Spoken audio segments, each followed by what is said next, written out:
Good evening, we just seem to be having some issues for a moment. There we go. Good evening, ladies and gentlemen.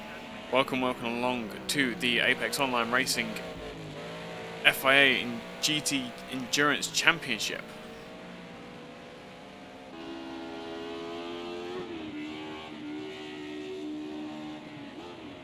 Are we having some drop framed issues as well?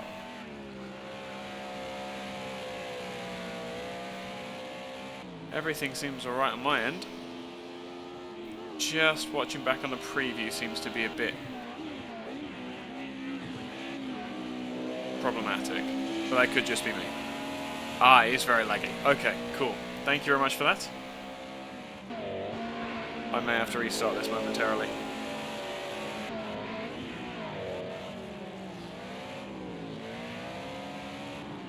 Maybe we're back.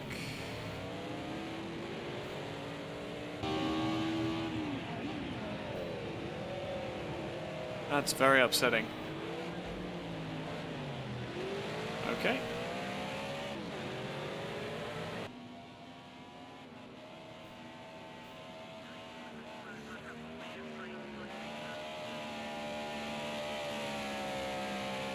Okay. We should be up to a decent frame rate now. There we go. So, fortunately, we only missed the warm-up laps.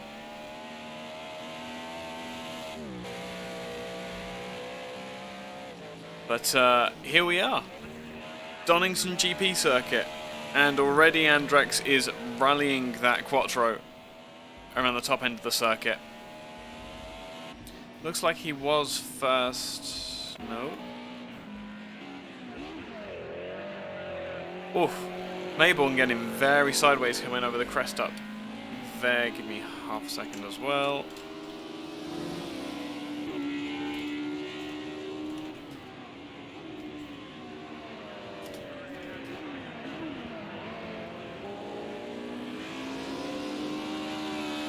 As we start to get the Group A's getting our lap times coming through.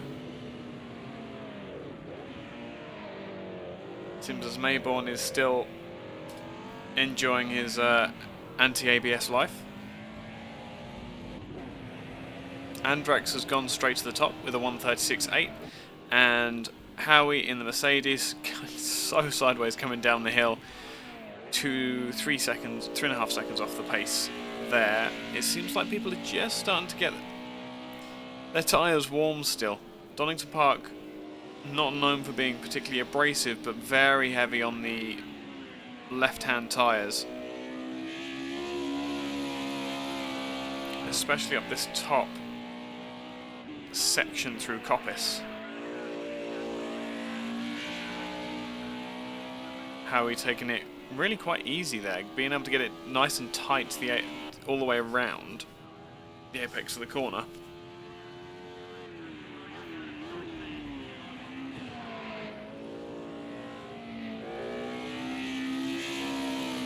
Ah, this Donington GP circuit is amazing. And with the GT1s and the Group A's, it is going to be an absolutely fantastic race, but it's going to be, Andrex just has his lap time invalidated for track limits. I wonder if he shortcutted. That's very sideways out of that hairpin, mate. Maybe just having some tyre heating issues. Very surprising from the Quattro. I'm ultra surprised. Andrex is having trouble getting heat into his tyres. Ticklish Pickle, meanwhile, is trying to shortcut the track and go the short route. He's taken a cone along with him for the ride. That is not going to help anything. There we go. Under braking, it escapes. So at the top, we do have the 3 Audi Quattros at the moment. We don't expect them to have the overall pace, as they are down on power and quite high on weight, and that does not play well with Donington Park at all.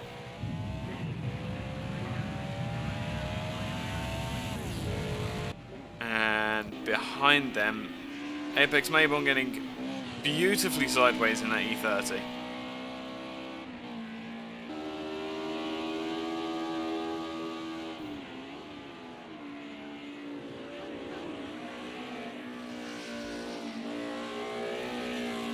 Still not the quickest way to get around the track, but it is absolutely the most fun. He was sideways before he even got into the apex there. Very nicely controlled.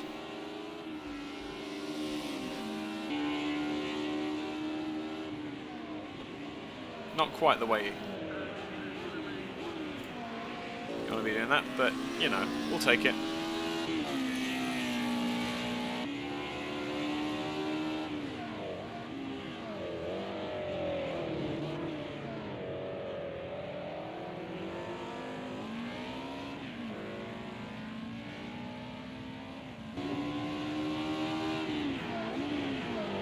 Neela has popped to the top of the timetables.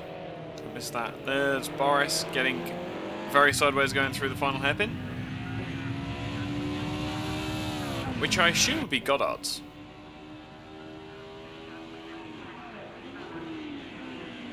Nice to see all of the drivers using the BTCC line of going into the pit lane to get the widest turn in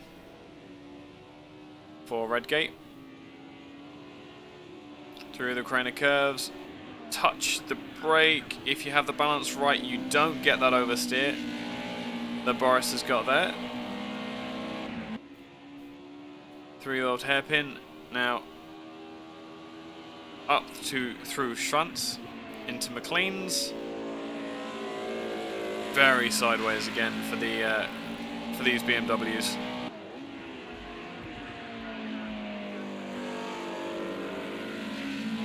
Every time you go over that crest of coppice, it's a pray that there's going to be enough track on the other side. Are we going to be having issues tonight?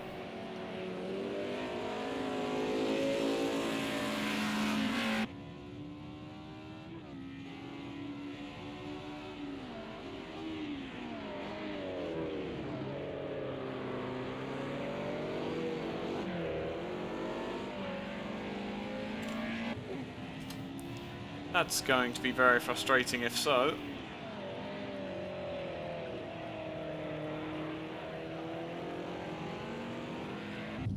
So... No, seems fine for me.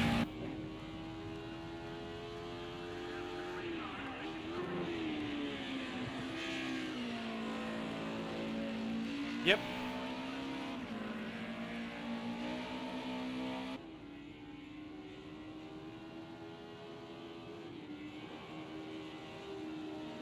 No lag for me. Try refreshing your YouTube page, because I have been messing about with the settings to try and alleviate that lag in the first place. So we are coming up to... They've got 20 seconds remaining to get their laps in. And then these Group A's are going to be retiring to the pits. And the GT1s will get their turn. I think we do have all of the... Oh, someone's jumped the gun. Aaron has jumped the gun massively. Oh no, they're all jumping the gun. Oh, good grief. They shouldn't be able to leave their pit boxes till the 10 minutes. All of the GT1s escape the pit lane now with that noise that we've become so accustomed to.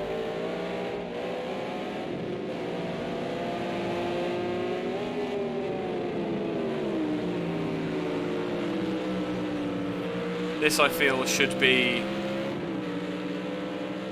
significantly more interesting. No, none of the Group A's aren't interesting. These are just crazy. Love these GT1 cars. Empower, getting some heat into the tyres on that Porsche. Someone's getting a little bit too much heat into those tyres. What was that, Alpha Nick? Yeah. A little bit too much warming of the tyres there. Into the S's. And look at that. trying everything he can to get those tyres warm. Yep.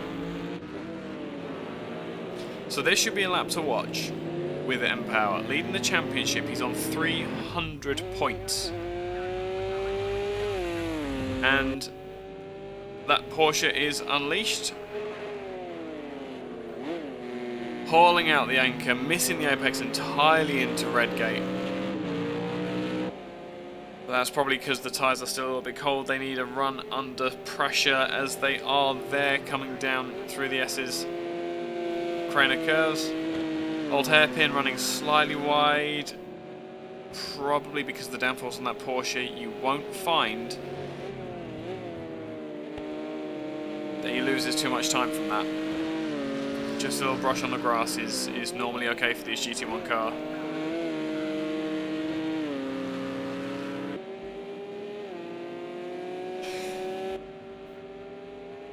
Yeah, that's an aborted lap for Empower. Still cannot get heat into those tyres. That bodes well for the race, though. Jump out of the way of Gio.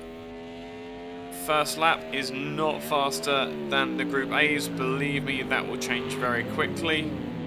Empower's only just come round the hairpin. Present Chick will be gaining on him massively. Aaron 2.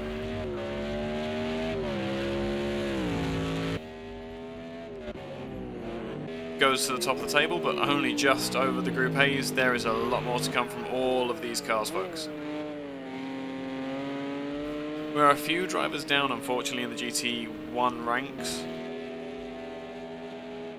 as well as the Group A's through people having to drop out. So a slightly smaller field, but the technical and undulating nature of Donington Park, it seems like Empire is not able, yeah, he's not able to get that Porsche underneath him. Whatever's changed with the conditions from when they've been practicing, he's not feeling it today. Meanwhile, Marauder and that thunderous Panos sets about a new lap. Two drivers not quite on the board yet. Looks like Avenik's only just left the pits, that would explain it. There we go. 14-second gap between the fastest of the GT1s compared to the Group A's at the moment. Oh, an enormous amount of oversteer trying to get the throttle down coming out of the hairpin for Avenik.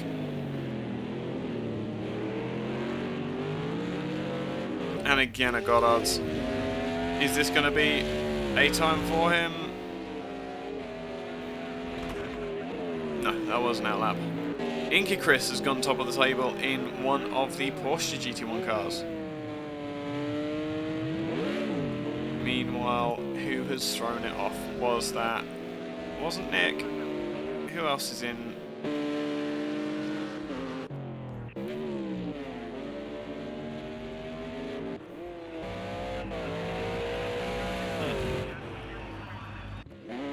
How is Empower? No, Chloe tonight, unfortunately, yes. She shall be missed. Empower, the leader of the championship at 1:37 is his opening gambit.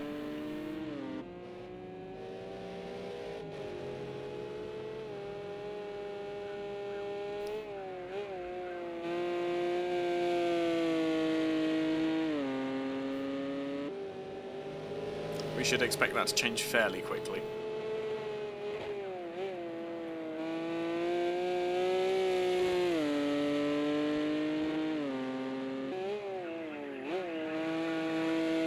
That's how Surtees should look. Coppice, sorry.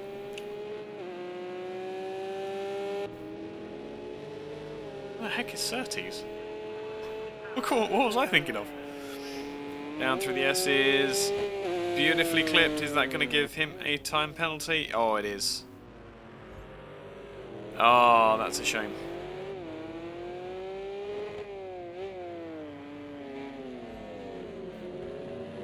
So we've got 3 minutes left. Are we going to have a major upset in Empower being down the grid, not being able to get a clean lap together? He's setting up for another run. He's got just about enough time for 2 more laps if he keeps the pace up for the entirety of the lap.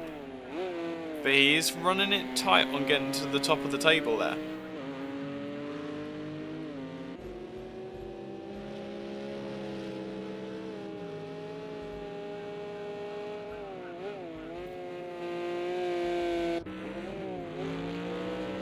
What else do we have?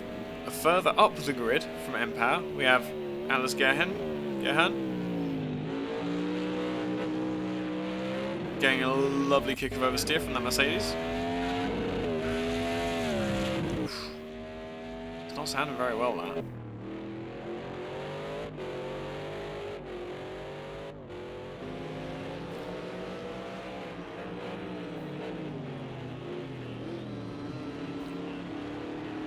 And there's an example of how Goddard should be taken.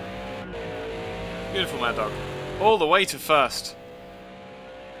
Panos at the top of the table? No, this can't happen. And then Marauder, who is another Panos. Ooh. Might this be a track where the Panos are happy?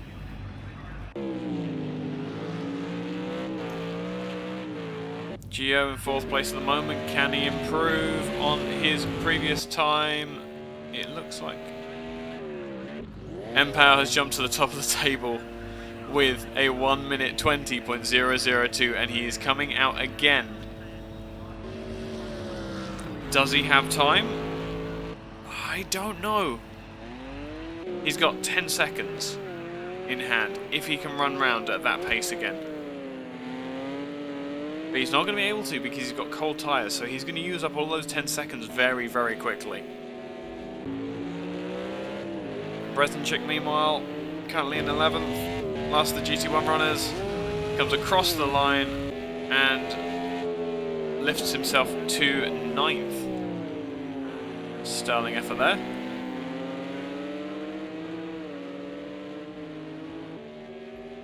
Alpha Nick and Marauder have obviously decided that they want no more to do with this qualifying session.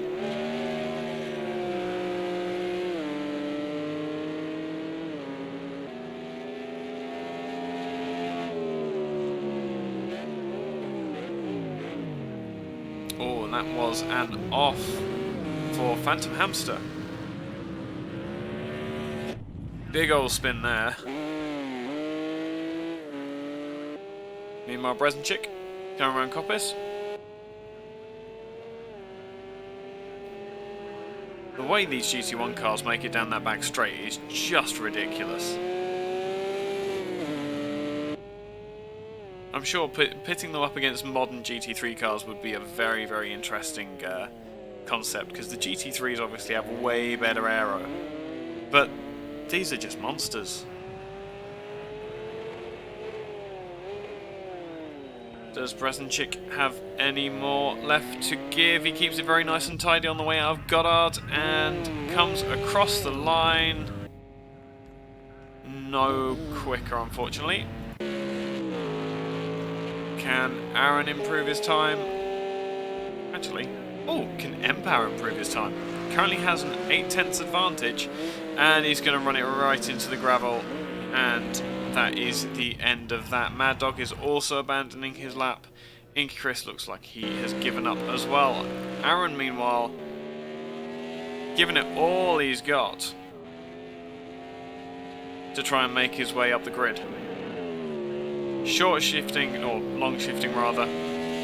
Beautiful. Ah, that's a nice spin. Keep it out the wall. Very nice. Well controlled. That was a shame. A little bit too eager on the downshift there. I think that is going to be our, and no penalties at all. That Audi is having fun. So, Your grid, it would appear, is going to be Empower in first place, Mad Dog in second, Inca Chris in third, Marauder in the panels. So panels is splitting the Porsches from the rest of the grid as well. BDGGO will be coming in fifth, Aaron in sixth, Alpha Nick seventh, Phantom Hamster in eighth, Bresenchik ninth, Cleanstein 10th and Atlas in 11th. In the Group A class, Neela will be leading the way from Andrex UK. Howie will come up third. In the Mercedes, splitting the Audis of Andrex and Trip, Apex Mayborn will come through in 5th. Tickwish Picklewickle in 6th, Boris in 7th, Claes Lambo in 8th, and Chuck Scone will come home in 9th. And as always, this is a 90-minute race. There is absolutely no reason to think that this order will stay anywhere near how it looks right now, especially with the technical nature. I can't overstate the nature of Donington Park, especially with that GP circuit section. It looks so easy, but if you're lapping a slower car, if you encounter them anywhere from Hollywood down to the old hairpin, you're pushing your luck to try and go around the outside of the crane of curves. And then you're going to be stuck, again, through McLean's unless you get really good drive out of McLean's before you head up to Coppice. You're going to be stuck there before you get to those 4 really big straights on the third part of the circuit. I can't put into words how fun this race is going to be. The drivers all getting set up now.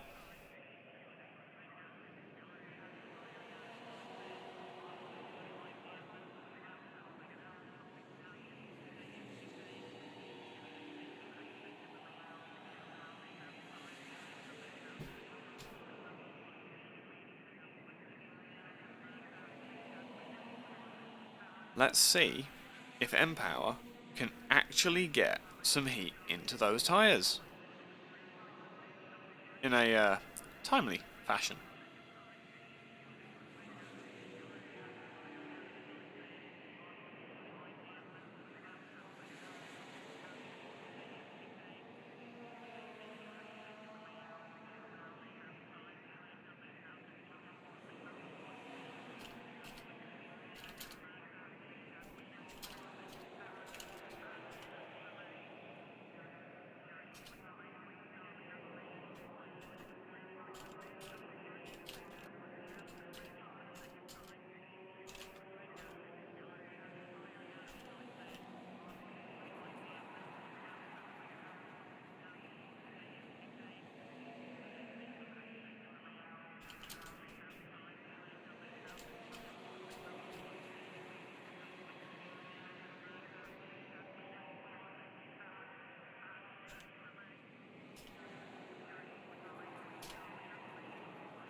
And so, right on cue, as if it was made for it.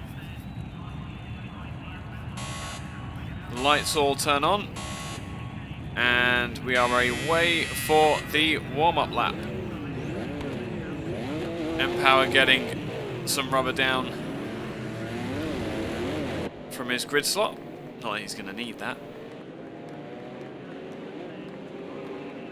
Everyone is away quite handily. If we look towards the Group A's, Neela is leading them away very slowly. I wonder if he has a setup that requires his tyres to be quite cold. There's not a lot of warming going on from these Group A cars.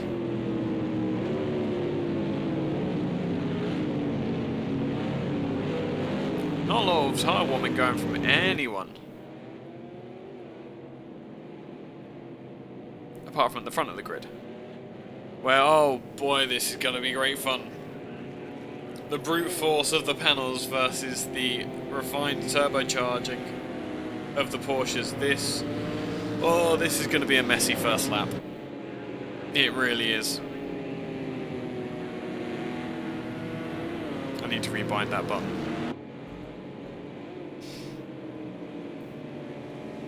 You look further down the grid, there is not a lot of tyre warming going on. It could be that those drivers further down the grid have set their car up to be nice and economical.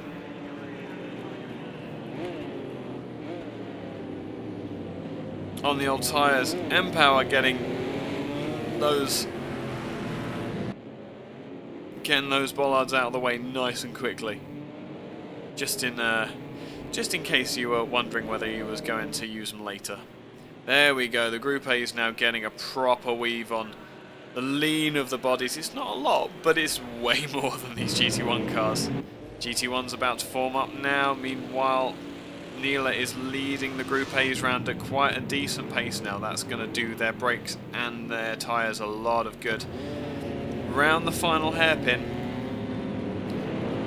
And we're going to watch from the head of the grid because we need to see what goes on in that first corner. And we are green for Donington Park Grand Prix circuit. M-Power having no problem with coming across to guard his line. But the panels behind is just about still there.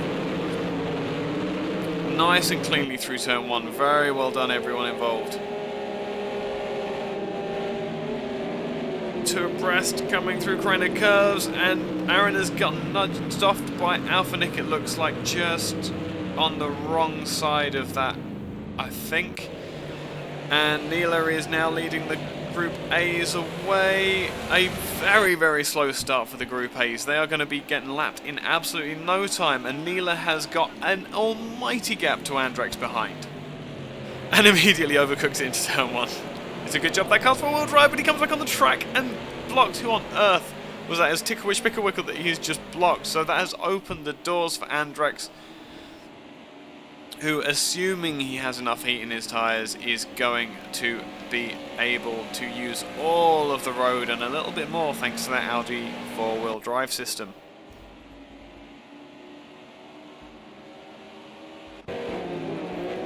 Jumping up the grid back to Marauder in fourth. They're all very close coming into Goddard's at the hairpin. All fairly neat and tidy, well aware of what's going on. There's Mercedes at the back there that's struggling to get heat into their tyres apparently. Unless they had a spin. Kleinstein behind Bresenchik here looking for the gap in the Porsche's armour.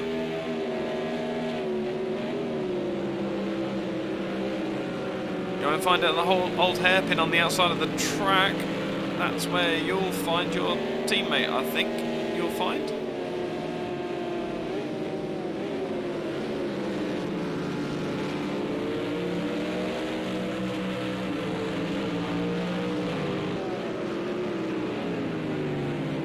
Okay, so we survived the first lap, and we survived most of the second lap so far. I've now commentated cursed it, so get ready for an enormous crash, guys.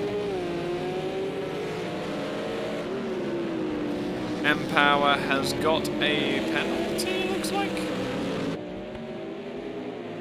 2-second penalty. Oh boy. Have you been cussing the chicane? Oh, big kick of oversteer right on the apex for Kleinstein. That hairpin is a very flat corner. It's really difficult to get the setup right, and he's going around now. Oh, just makes contact with one of the other Mercedes. Yep. I did ask for that. Hey, but at least I saw it.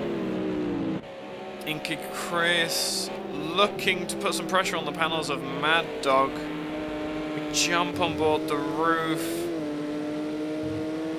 Such a smooth car.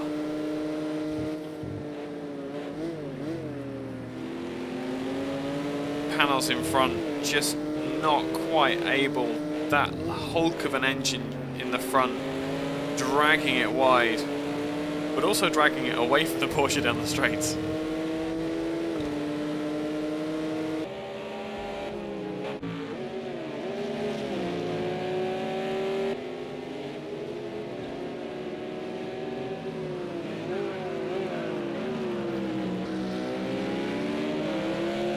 Atlas now looking to get some drive over the Porsche with that Mercedes Brunt, not able to do it under braking down into Melbourne. Maybe he'll get another opportunity at Goddard's. He's now a bit too close. What he needs to do really, yep, drop back, recalibrate and go for that next push. Meanwhile, in front of them, Gio looks to be slowing up slightly, or maybe these two are just pushing each other into that 5th place car. Looking at Marauder, putting pressure on Inky Chris. This could be a Panels 2-3 on the podium. Way things stand anyway. Maybe Inky Chris has just run a little bit wide, coming off one of the hairpins.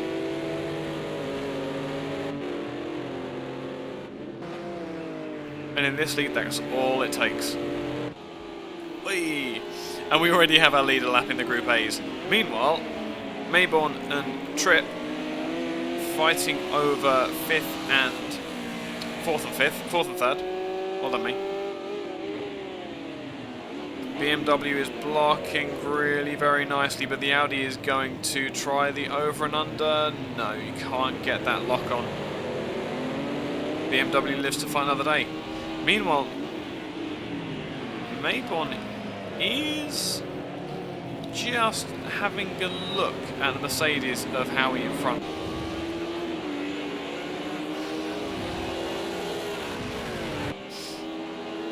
Meanwhile, the two the three. Look at this! Look at this madness! No, not that blurry screen. We have Group A cars.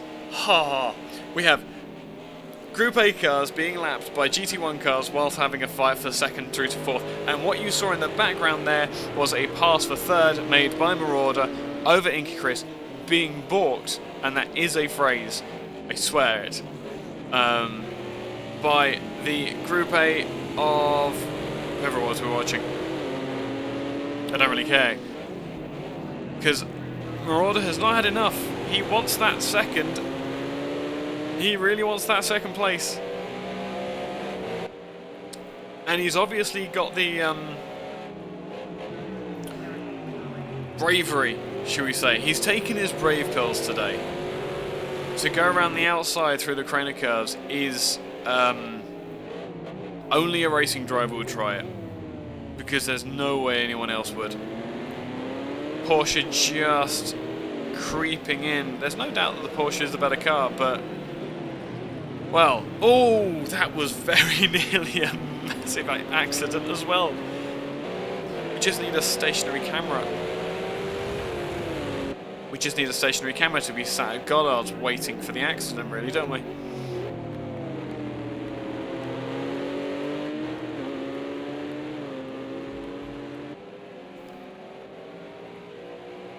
Now in clear air.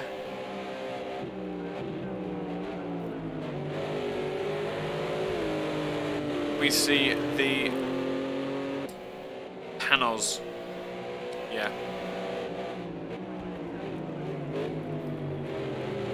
Just working as a team. One keeping the Porsche back.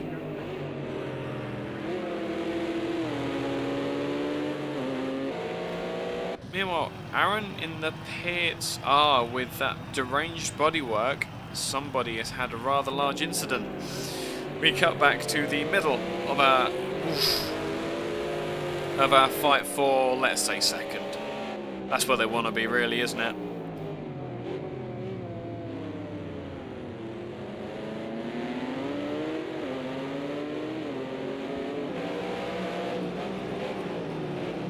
The charge from Marauder halted momentarily until these guys catch up or get some more traffic to deal with. I'm sure Mad Dog is dreading that. It's an understatement. Meanwhile, I think that was Alpha Nig. No, it wasn't Alpha Nig. That was Aaron. Yep. Now a lap down. So he's got to find a way past these cars and then past the leader to get his lap back.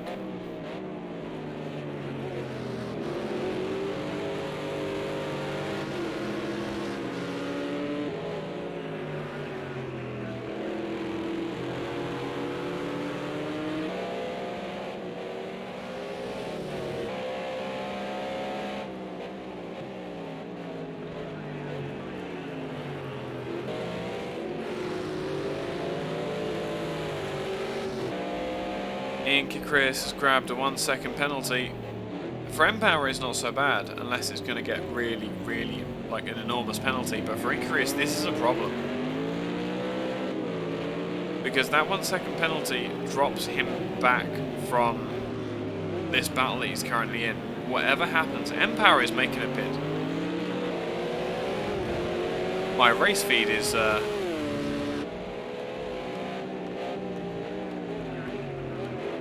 nope, okay, fine.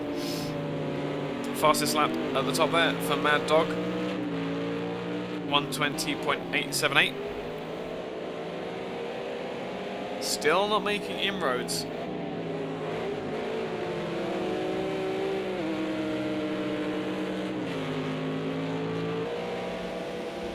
And there's a Howie penalty as well, I assume, for corner cutting.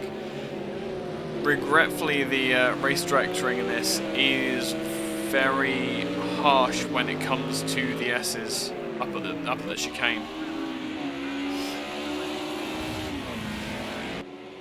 We have to consider as well, Apex Mayborn is in a net second at the moment.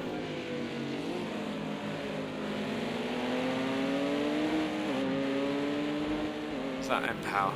No, it's not. Who is that Porsche in the middle? Ah, it's Bresenchik.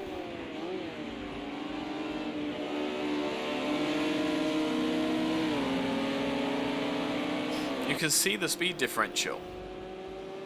Like, they are blatantly faster cars, but this track is so twisty and so bumpy, and if you get offline, you are royally screwed. So every GT1 car. The reason for the multi-class racing is genuinely to add more interest. There are some people who want to race GT1 cars. There are other people who want to race Group A cars. There are other people who just want to race in a car. Personally, I absolutely love multi-class racing. It adds another element to an already fascinating display, should we say. A fantastic show. Speaking of fantastic show, that was S4 Howie doing a terrible donut.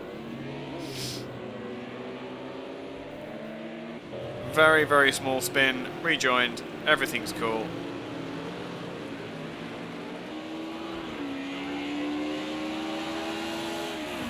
And it is up to Tripp to get that second place now from Mayborn. And I don't think he is going to give that place up easily. Accidental donuts are my favourite donuts. Especially if you put a speaker in the middle and put some Bon Jovi on. It's all about the jam. I'm sorry. And now we have, is this now the leader who is trying to come up the hill through Surtees and going to just put his nose in where it doesn't belong to try and get past. Oh man.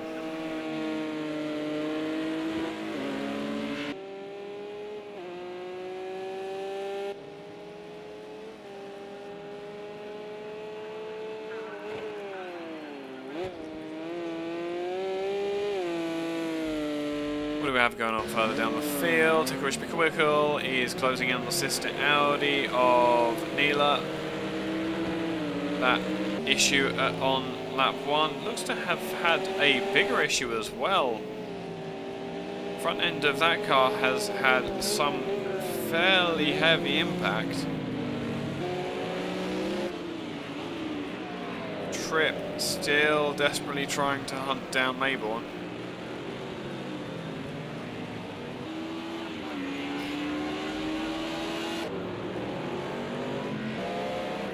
Meanwhile, and I think we've overlooked the fact that we have a Porsche in the lead, going through the old hairpin, and 2 Panos GT1 Esperantes in second and third. So as you can probably tell, I'm a happy boy. And they've gone through traffic, and Marauder is... Oh, there's just not enough room on that track at all. That's fantastic. Marauder is going to give whoever that was in the BMW, I think that was... Yep, that was Mayborn. So the GT1 car has absolutely affected the battle for second place in the Group A race. And the Audi goes through on the inside. There you go.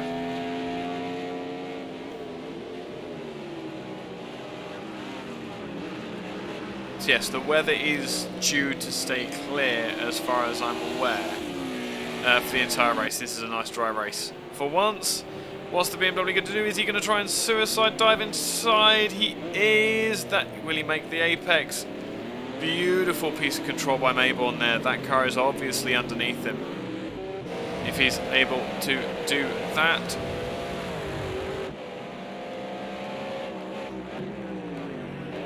Only 1 car to lap Mad Dog, it's not that bad. But you are coming around the Craner curves. Let's see. Oof. Onto the grass to avoid. That's going to get dirt all over your tyres, and that's never what you want. And behind, Marauder has gone through just fine as well. Thank goodness. Every time I see these cars lapping, I get a knot in my stomach. Look at that. You're looking... Right. You're looking at Tripp and Mayborn having a massive, massive battle through the old hairpin. And behind them, there are just 2 GT1 cars that have got to somehow get past. Atlas is tied to the back of... Oh, we just had a repeat of that. Poor BMW. Just can't get any luck.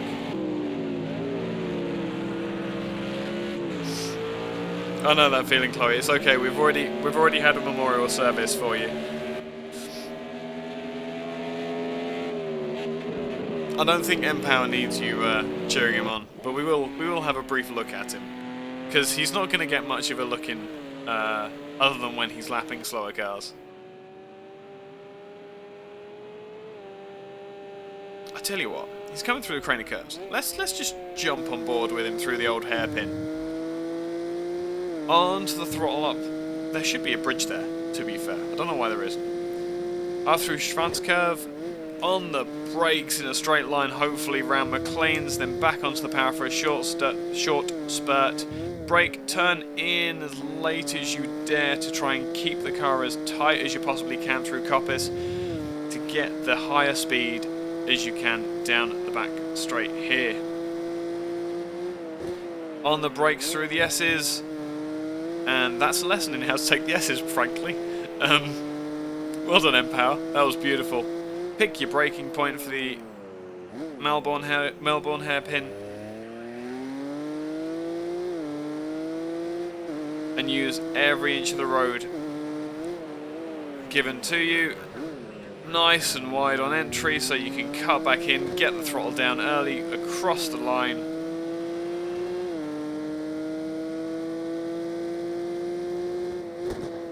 And then haul out the anchor again, coming into Redgate.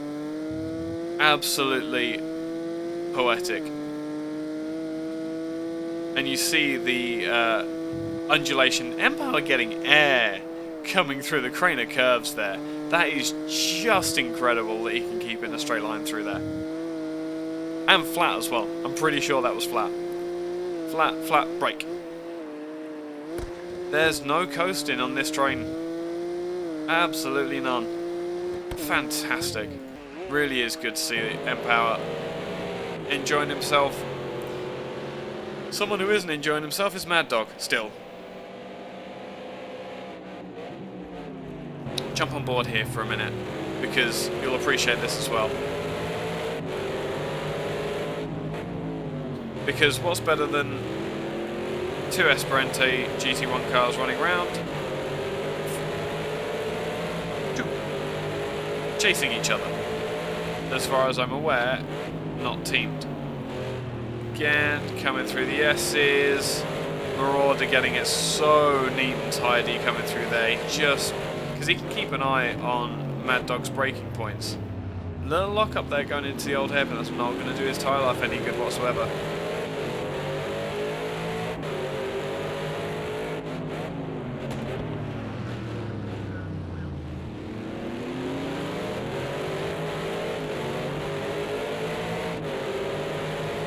It's times like this you have to be really very, very careful though, because you can get sucked into just following the car around rather than trying to overtake it. There's a slight speed advantage that Marauder has coming out of Redgate there, but he's not able to capitalise it coming down towards the old hairpin. There's another opportunity to close just an inch. Not going to happen coming up the hill through here unless Mad Dog makes a mistake, and it's Marauder who makes a mistake. Off the track, just took a bit too much of the curb there, and off into the gravel goes he. Inky Chris is through in the Porsche. Is Gio even going to get through? No, he's still coming up the hill.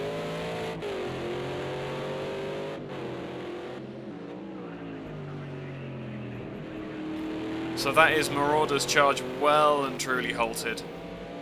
He's still, third is still within reach. The gap between Inky Chris and the Esperantes at the time was around 6 seconds. So third is still well within his reach, which would do his championship no end of good. Give me half a second, because Marauder currently sat in second behind Empower, can use every point that he has that he can find, because Inky Chris is the person directly behind him in the championship.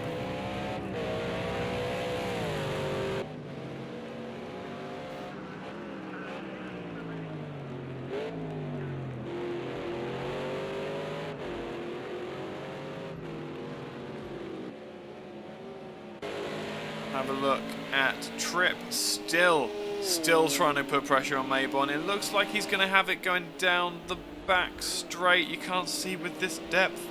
It looks like the BMW, and the BMW gets him under braking. Will he make the corner? Yes, he does.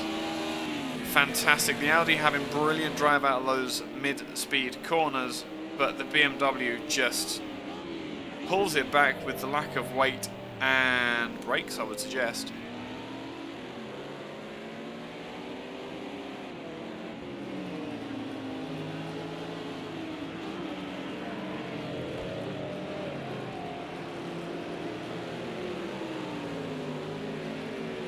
That looks like another opportunity for him. He's on the wrong side of the road for Redgate. Can he do it around the outside? A massive lock up on that front right corner as he tried to turn in. They're still level pegging coming out of Redgate.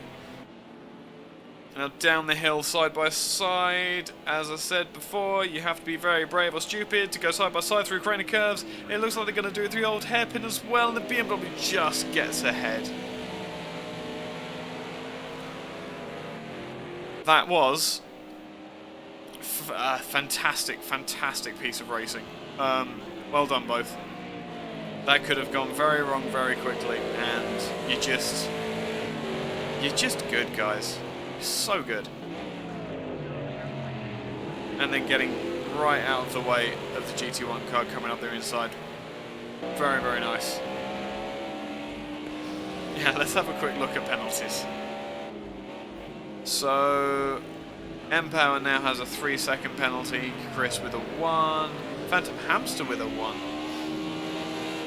Aaron with 2 and Avnik with 1. Looking down the Jeep Group A's, we've got Howie with a 2nd penalty, Ticklewish, Picklewickle and Neela, so that battle will be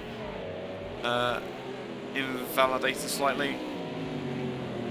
And here we go again. Tripp is trying desperately for any angle he possibly can, but the BMW is just better under brakes, can get the nose turned in better, it's slightly pointier. And the Audi washes out wide with that four-wheel drive system dragging it round. Just getting passed by Eike now. Now the Audi gets up the inside.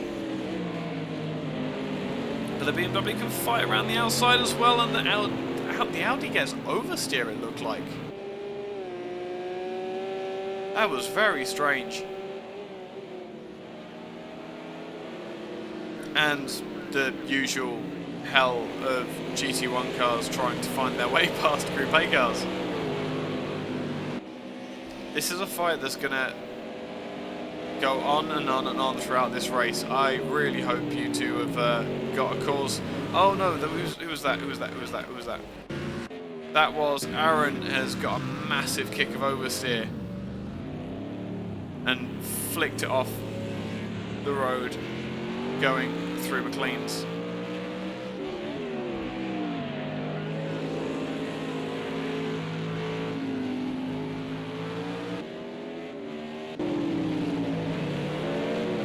Meanwhile, Mayborn still on the back of that Audi. Not sure if he's quite got it left in him to be able to get past the Audi, but the Audi has taken a very, very tight line, washes out wide, almost lets the BMW back through. I mean, I don't think that's the intention. They're just being so greedy on the brakes, and that's where the Audi is being let down. It's such a bigger car.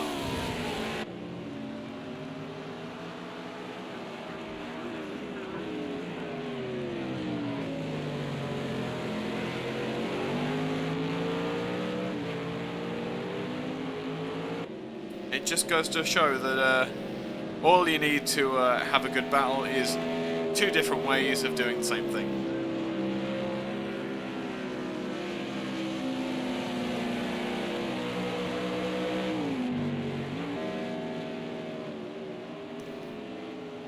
And then throw in GT1 cars, because I thought Mayborn was going to get his front wing taken off again.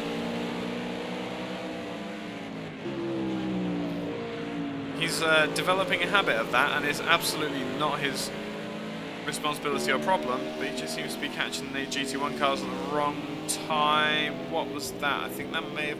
No, it wasn't slow down. That's fine. They are side by side, but BMW has the inside, so that was a fight that Tripp was never going to win. This is a battle he might win, though, if he can get his braking point right. Side by side as they come down into Melbourne. The Audi has blocked the apex of the corner, forcing Mayborn around the outside. And that looks like the place gone. Yeah, it has for the time being, but it's only a matter of time before that BMW uses how much more nimble it is. A lot more nimble. A little bit too nimble there. To get alongside the Audi once again. Have a very, very quick look as Breznicek seems to be closing on Kleinstein, and we do also have Gerhan looking around the outside. Was that of Gio? Using traffic once again just to perfection. Sister cars, so they should be fairly close. Gio is not going to take that place lost lying down though.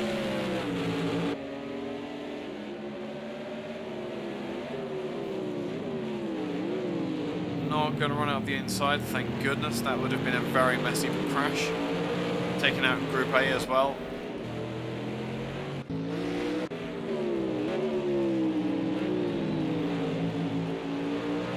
Discretion the better part of Valor there.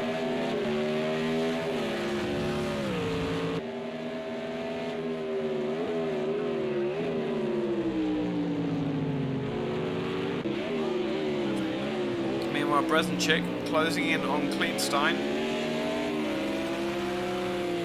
who is just going to ease past the Mercedes Group A car there. Two Mercedes. Oh, the two Mercedes made contact there. There's that Lambo and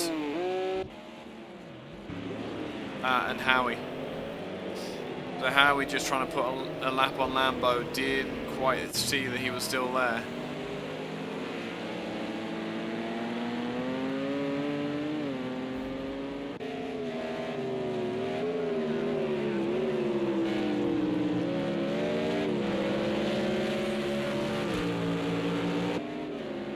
Gio still fixated on that back.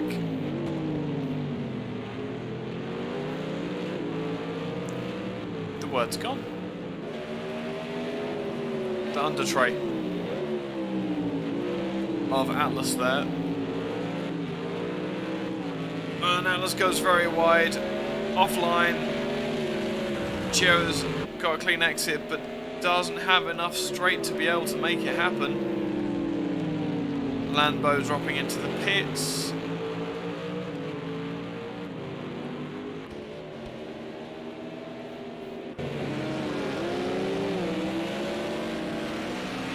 And Mayborn is going to make it past it. No, ignore me. That was GT1 traffic and Group A traffic not getting on very well at all going into the S's.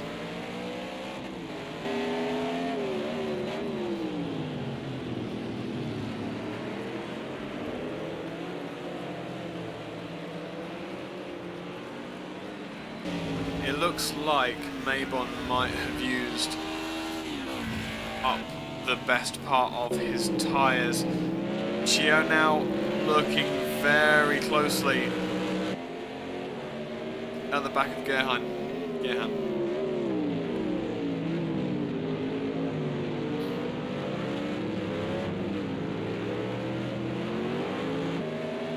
He must be repeating to himself, be tidy, be tidy, be tidy, be tidy, be tidy. Tell you what, let's jump on board with him. Just see how tidy he's being. He's right. If nothing else, it means that he'll make his tyres last longer, which gives him an advantage come the end of the race. But that's not what we are here for. Is that Apex braking a little bit earlier, just very much looking after the tyres compared to Atlas in front.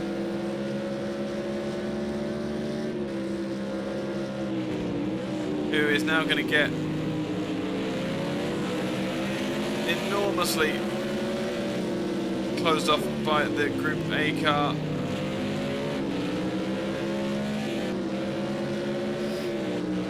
Which just gives a whiff of an opportunity yet again as we come round to lap the much slower cars off the corners. Atlas just doing the best of jobs there to line whichever Audi that was up.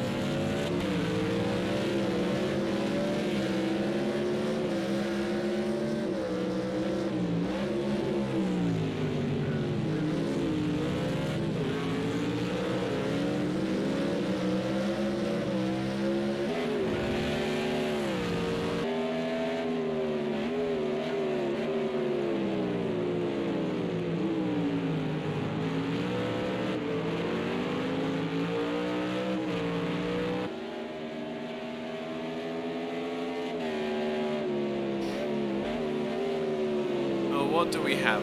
We've got through 35 minutes of this 90-minute race, so we're getting towards halfway. Those who have been involved in the more hairy battles as Gio gets blocked, outright blocked, and doesn't know that's going to be.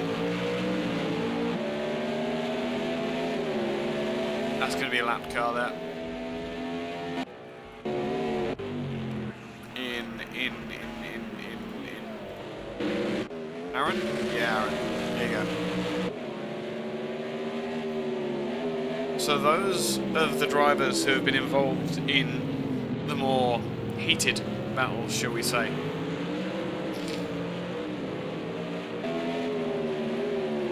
are probably going to start wishing that they hadn't, and they'd just let the cars go, because their tyres and their fuel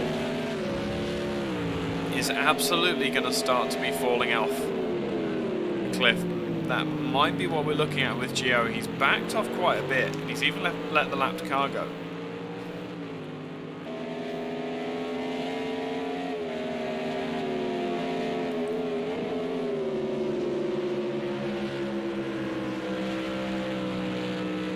So I'm willing to suggest that he's going to sit back for a few laps and just cool everything down once he's out of the way of the Group A traffic. Make it last a little bit longer and then see if he can short fill a little bit less fuel into the fuel tank for that second stint back past Aaron. He goes as he runs wide.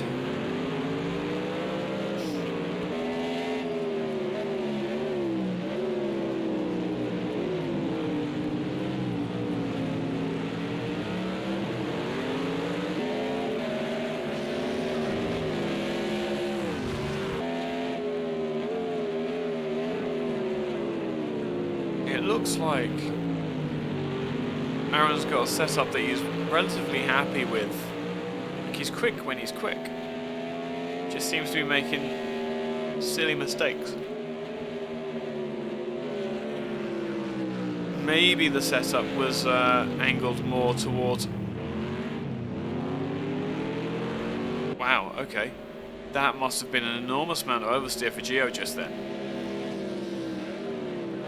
That's been really well done to keep it on the track. So his tyres must be absolutely shot. Meanwhile, Atlas in front has now got a lot of clear air. More or less the length of the back straight. To have the same rest and reset while maintaining that higher pace to keep the heat in the tyres.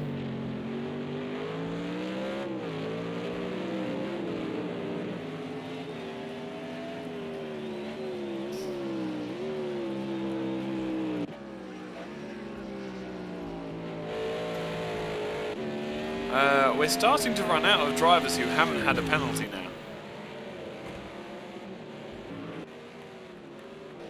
So the drivers that haven't had penalties are Mad Dog, Atlas, Cleanstein, Andrex, Tripp, Mayborn, Boris, Chuck, and Lambo.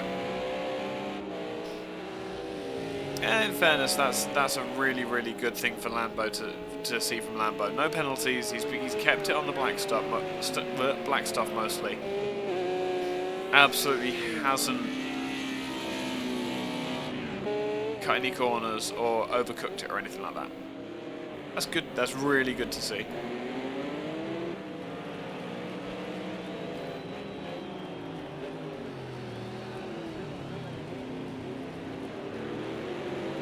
Meanwhile, Mad Dog,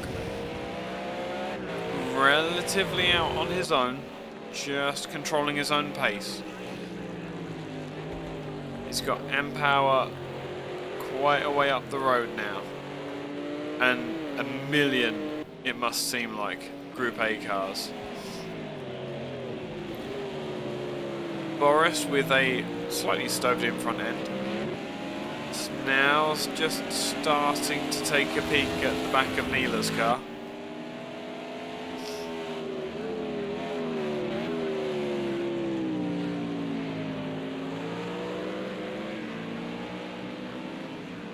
GT1 car not helping him in the slightest.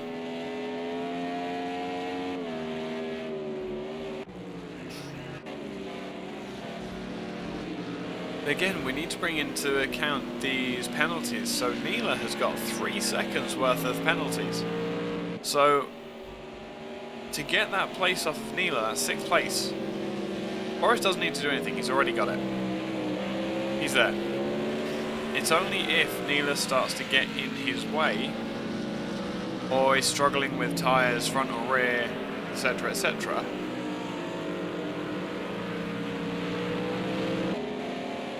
that he even needs to press the issue. And even then, Ticklewish Picklewickle is a further 30 seconds up the road from these two slightly used Group A cars.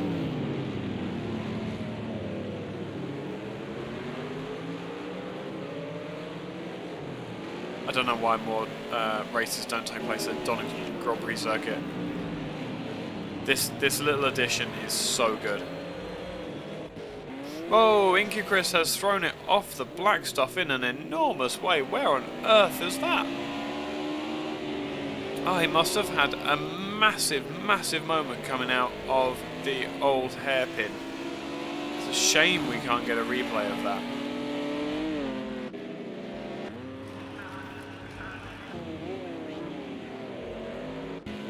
And that, once again,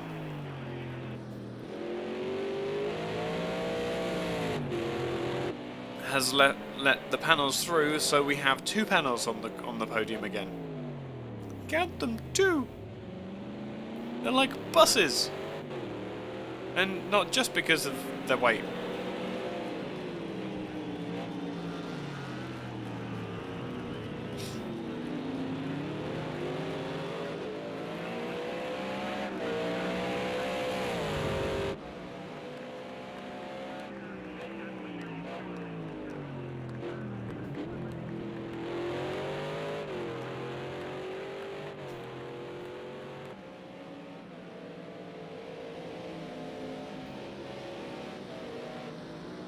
Oh, is that a pit for Eike Chris? That is Eike Chris. We're now over we are just over halfway through the race, good grief. And that is him, his tyres and his fuel crying enough. Howie is in as well.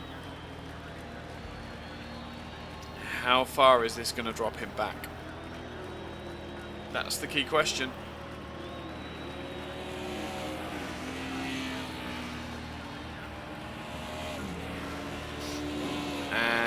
He is... Come on. Not getting started. Empower is in the pits. Your leader is in the pits super early. So this is inevitably going to give the lead to Mad Dog. Once again, the panels is in the lead of the race. Okay, yes, it's on pit stop strategy and that sort of thing, but if they have planned this to go deeper into the race, to fill up less on fuel and keep their more life in the tyres come the end of the race, this might not be over for these Esperante race cars. Atlas has given up as well.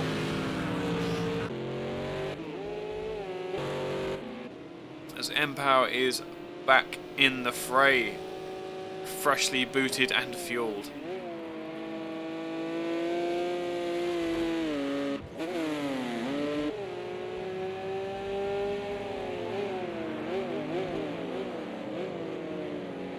With only a 16-second gap.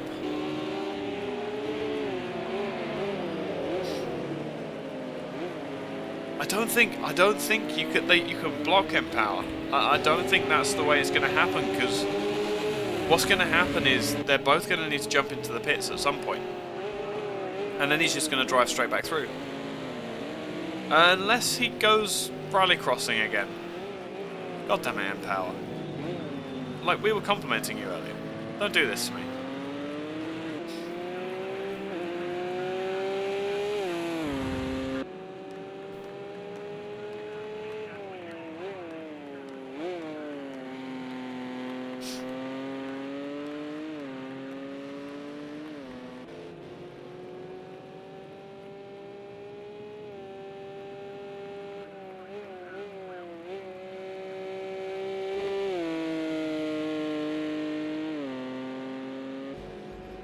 Gio is in the pits. Just arrived at his pit booth now. As is Tickwish Picklewickle.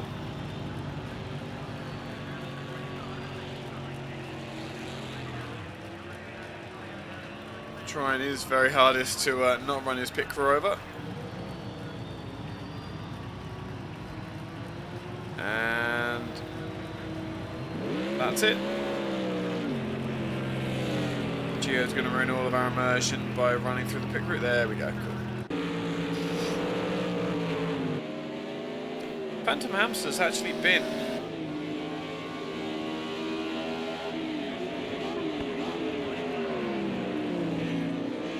very quiet this race. Just running around pounding laps. I wish we did have access to the fuel data, because that would make life significantly easier. Well, it'd make my life significantly easier. Just as far as knowing who's short fueling and that sort of thing.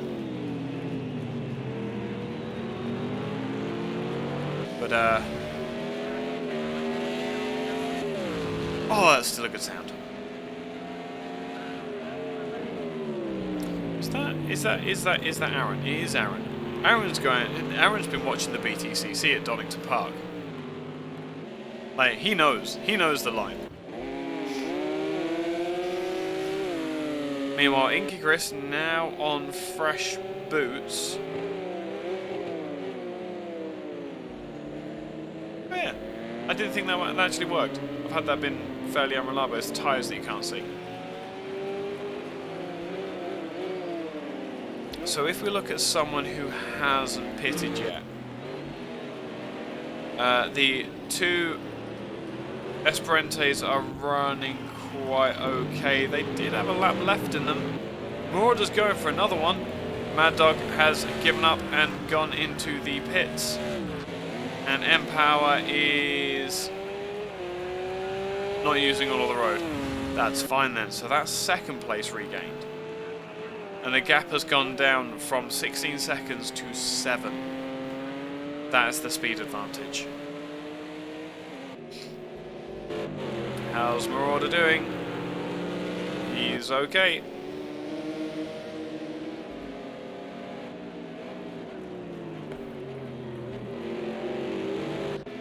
How is Phantom? Phantom Hamster has been on an absolute eco-bend. Look at that Mercedes. Bear in mind everybody else. So Mad Dog has come out with 100 litres. I don't know the size of the fuel tank in the panels. If it is 100 litres, then that is probably just a full fill. Brezenchik has been on an eco drive as well. And Kleinstein has yet to come into the pits also. He only has 6 seconds over Aaron, who doesn't look like he's been in the pits. Alpha Nick is fine. So are the Audis going to do this without a pit stop? That's my question.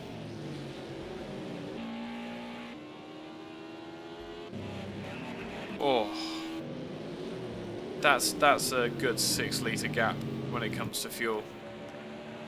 Versus Neela, who is just really sipping apparently.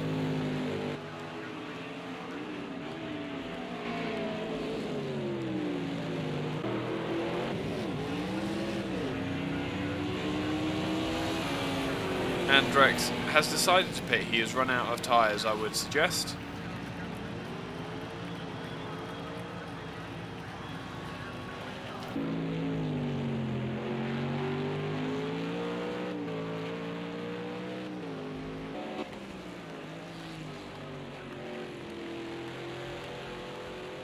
But Andrex made that pit stop from the lead with time to spare, by the looks of it.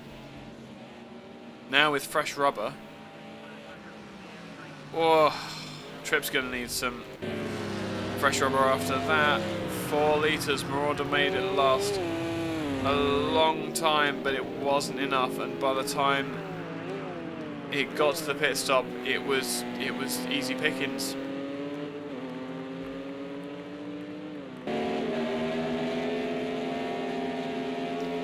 For M-Power, the question is, does Marauder have enough over Mad Dog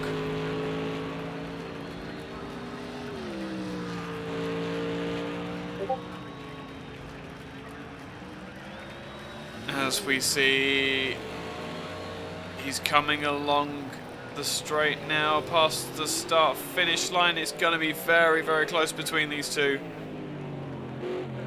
Marauder on what I can only assume is going to be cold tyres. Mad Dog up to temperature, but that has been some sterling laps put in by Marauder to leapfrog the sister panels. They're not floating. All it is that they are employing hover tech, or it's their suspension settings are way too high. Yeah, that's what it is. They changed the suspension settings at the pit stop. There you go. Resin Chick through the pits, which makes way for Gio to make up a place, having already made the pit stop.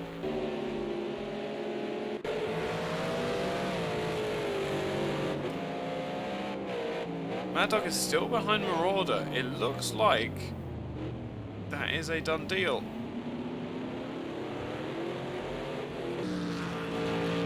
Resin Chick is going to lose out to Aaron in the pits. Floating cars are well and truly back now.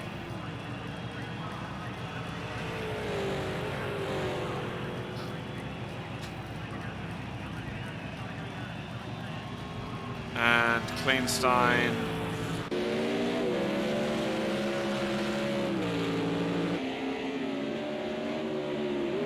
meanwhile, Phantom Hamster got his eyes set on the place. Oof. Oh boy.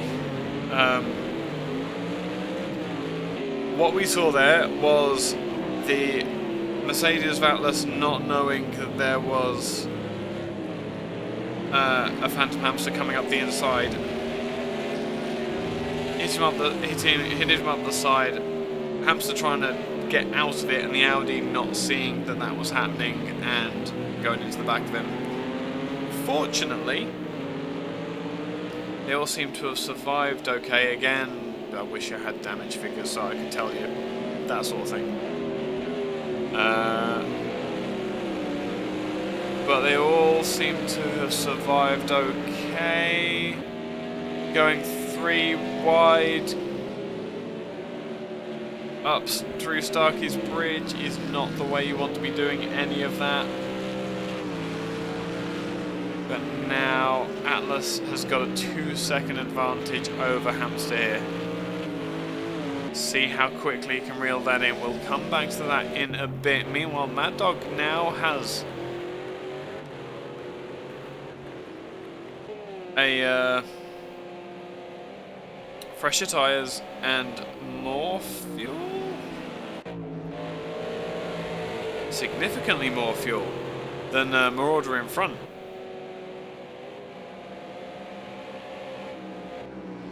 And that is going to play a role here, because that weight is going to be heavy on the Esperante suspension. Maybe that's why Marauder is floating.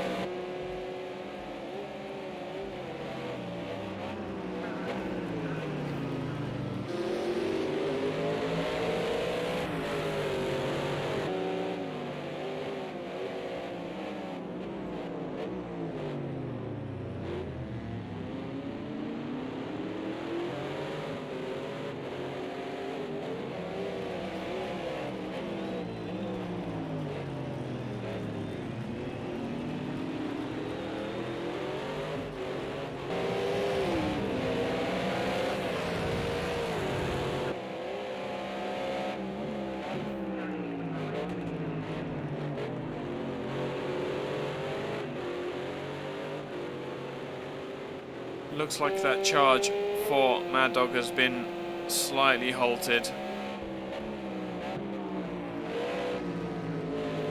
The sister panels and that is, once again, Hamster right on the back of Atlas with an Audi go on the outside. Anyone hearing a repeat? Also, Gio is closing in very, very...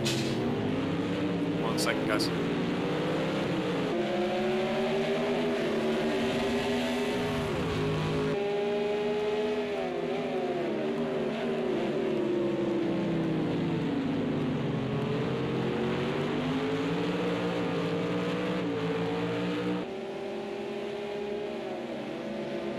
The joy of new houses.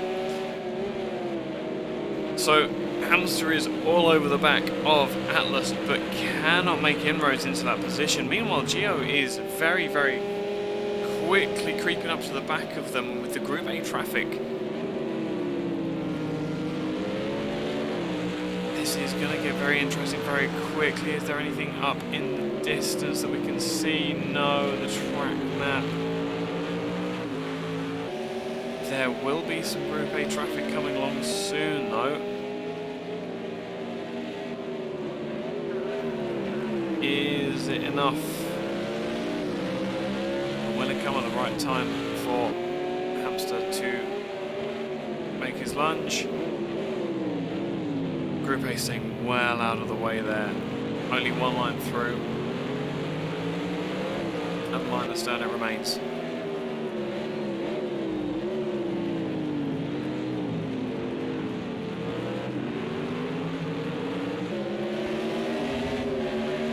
In the short term.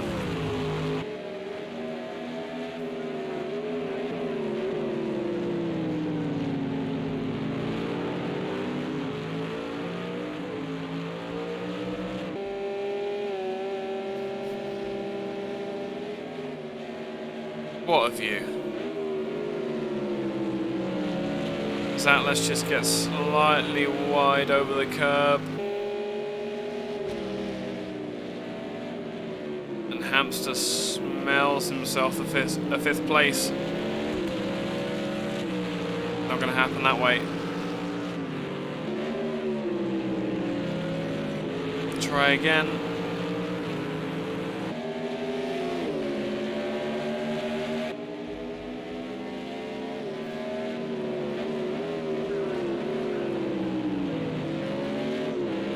Trouble is with these cars being, you know, the same cars, they're so closely matched.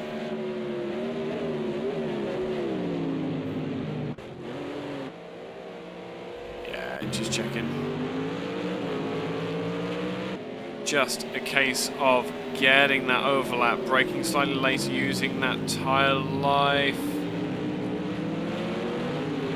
In the end, it's going to be sticking his nose up the inside and hoping that Atlas knows he's there, and then sticking around the outside. Is that going to work? No, but it might give a decreased radius to Atlas, which gives him a speed advantage on the exit coming down through Craner curves.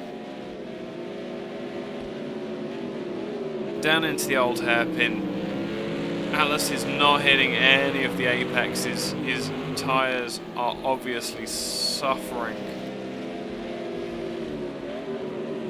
for whatever reason, and Phantom goes around the outside, was in front just for a second, which absolutely ruined my trying to click on him. But now that is going to upset both of them and let Gio into their slipstream, and suddenly we have a three-way battle for 5th place. With a Group A car in the middle.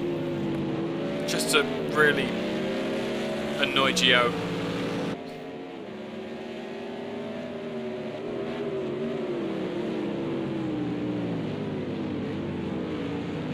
And after all of that work and all of that effort, Hamster's got to turn around and do it all again.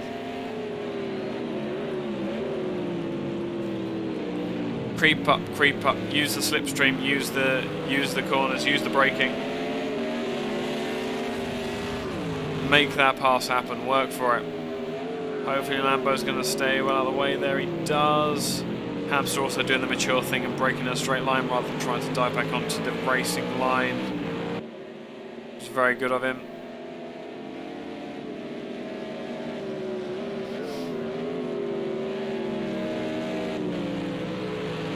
Oh, it looks like that was a bit of a slide.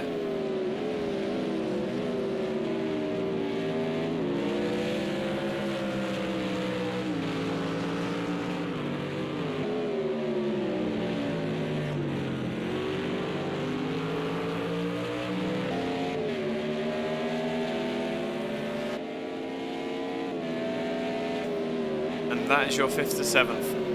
After an hour of racing, that's where they are.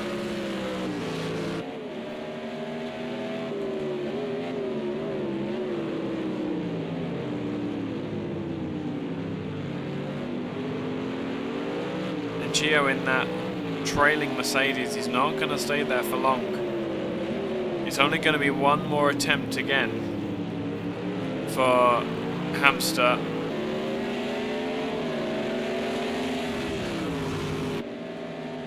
And that'll put them back into the clutches of Gio, who will be hungry for those places and points.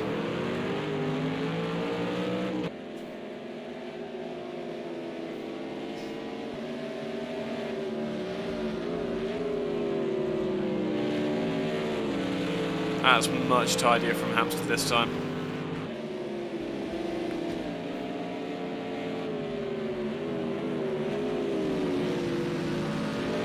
So, how interesting. So it's not as simple as it seems. Atlas hasn't got any time penalties yet. Whoa, and Phantom Hamster gets an enormous spin off the inside of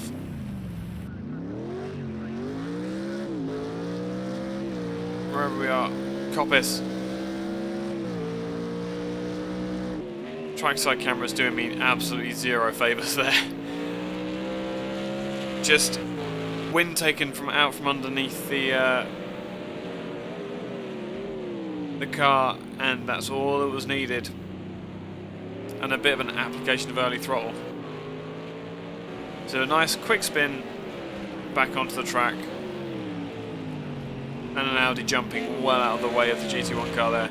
So Gio's now inherited 6th. It is now up to him to catch up to Atlas.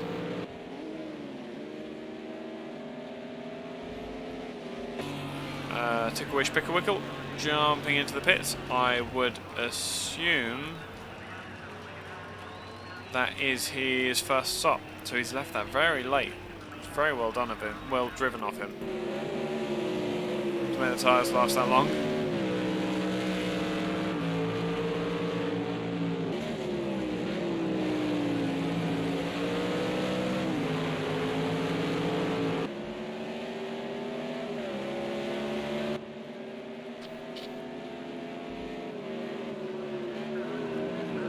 Audi trying to get out of the way of the GT1 cars and almost forcing a GT1 car onto the grass there. It looks like they're all just starting to settle down.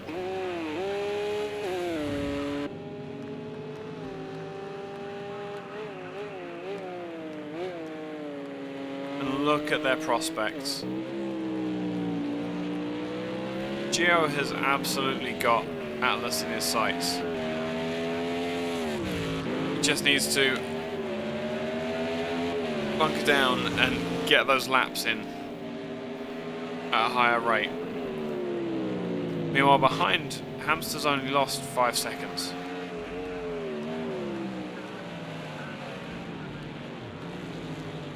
Meanwhile, Chuck Scone is very possibly about to take Tickle-Wish Pickle-Wickle in one of the sister Audis.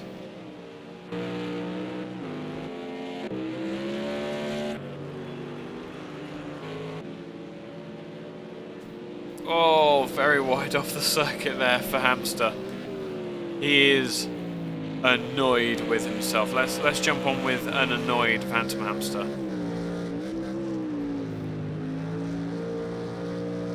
Absolutely leaving nothing on the table there.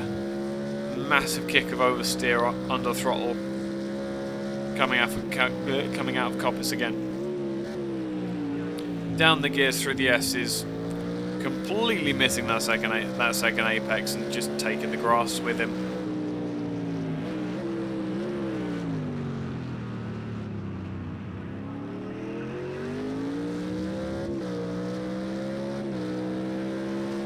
It's very possible, it's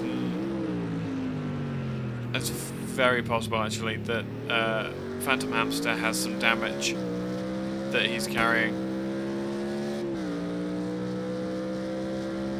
I don't remember him having contact though. I think his car was fairly clean.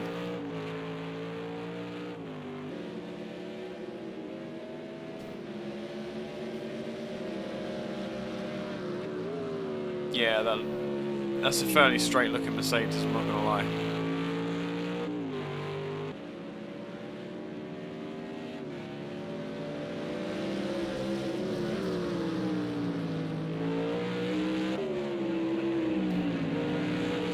But that gap seems to be fairly stagnant at the moment. Oh no.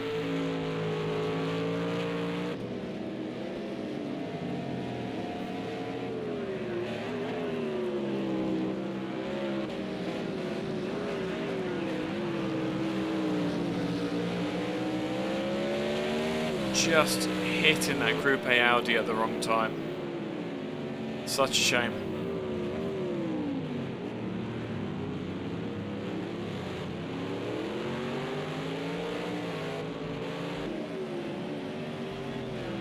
So they're all starting to get a little bit spaced out now. Down in the Group A's, Andrex is leading from Trip.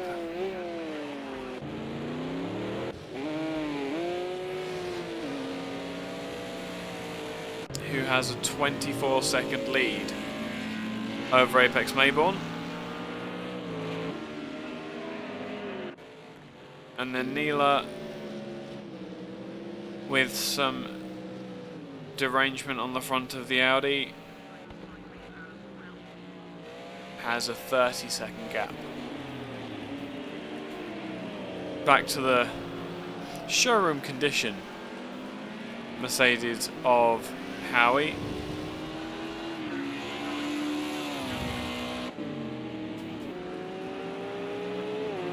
Boris in 6th. Coming round the final corner, we've seen him in some action tonight. And Ticklewish Picklewickle has got a bit of a gap now from Chuck's going behind.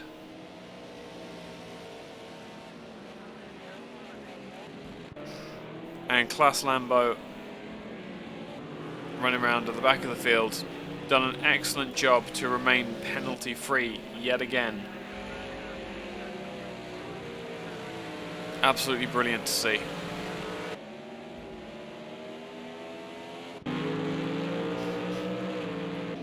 Phantom Hamster has finally made it past Kleinstein. The GT1 car is very, very similar in pace. Just a little bit. I need to stop watching him.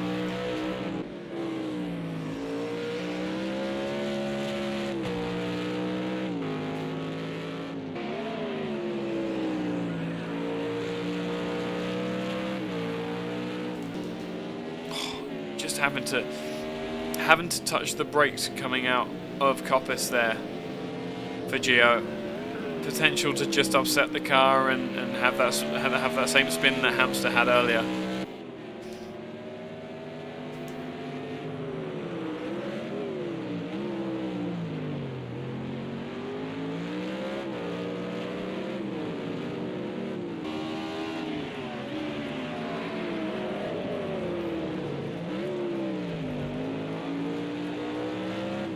Meanwhile, and I don't believe this, Empower is at it again.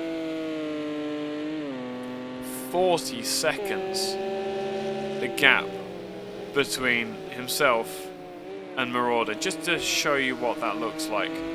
So we'll get this lined up right. So he's just going to hit the apex of Coppice now. And at the same time, Marauder is exiting the hairpin at Goddard's. Behind. That's what 40 seconds looks like. There's only the 3 straights to go, and Empower will have lapped the entire field. He's coming up now on...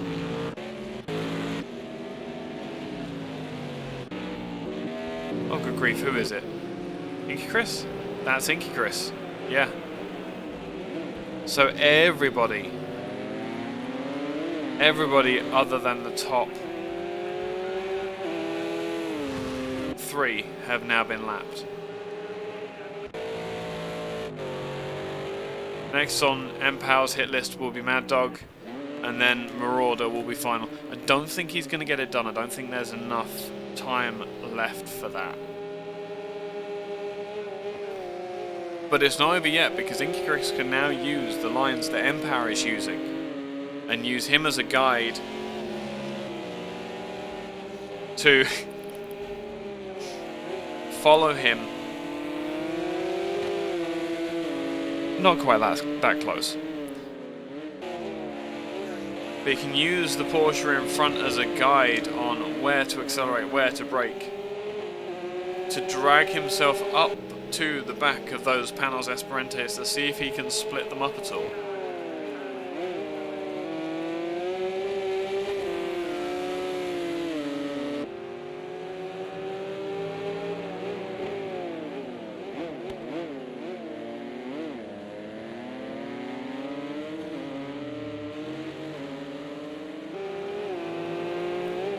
As we approach 15 minutes remaining.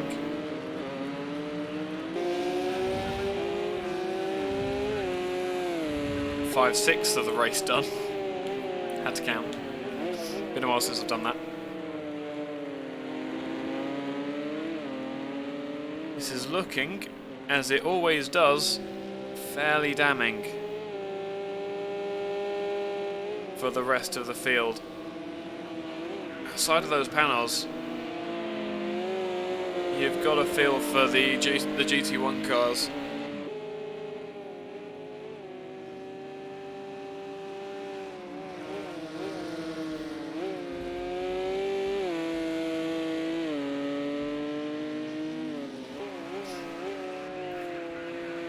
Meanwhile, Gio starting to drag himself up to Atlas, probably with the use of that GT Group A Audi.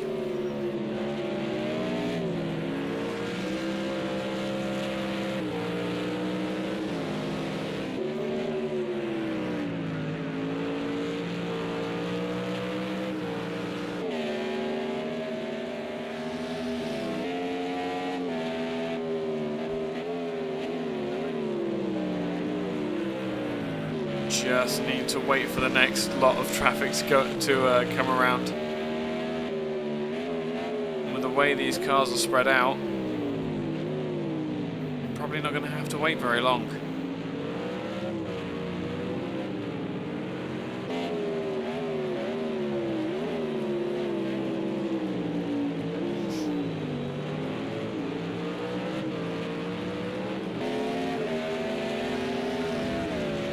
Just going to stick with this for the time being.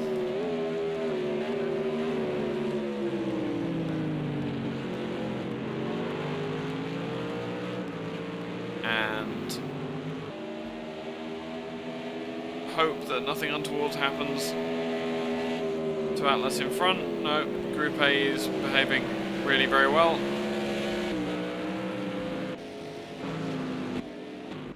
Who did we just... what? Ah, we're starting to have issues with Atlas. Ah, that's really upsetting. Just as we were looking to have a fight, it looks like Atlas has had enough. Who was that that's just... That was Alphanik. Alphanik was off the track for a very, very long time there.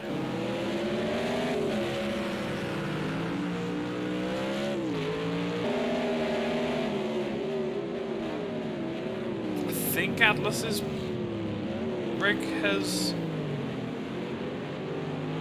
worked its life out, possibly. That's significantly less than mint Mercedes now, though. For whatever reason that was. That's a shame.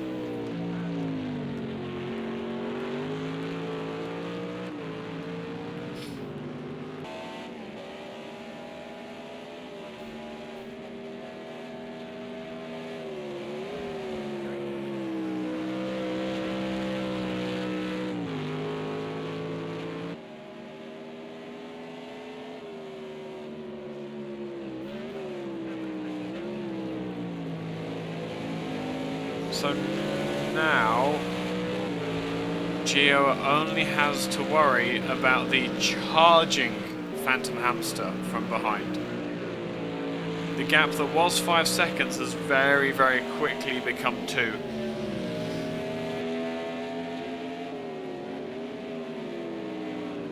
Hamster taking absolutely no chances with that lapped car either.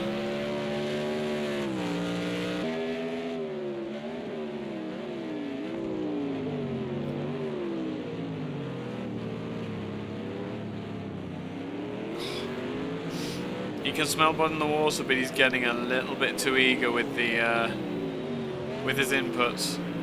A little bit greedy. Only just keeping it on the black stuff there.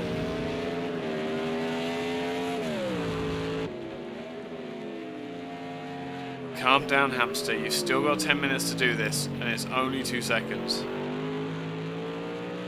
You can do that.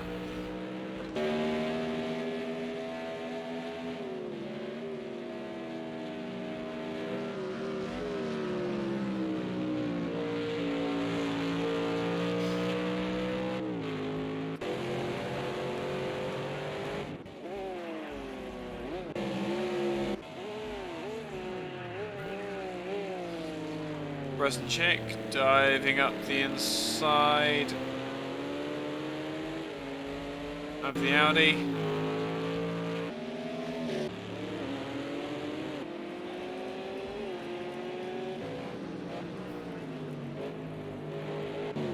See, this top 3 is unfortunately fairly cut and dry unless one of them makes a big mistake.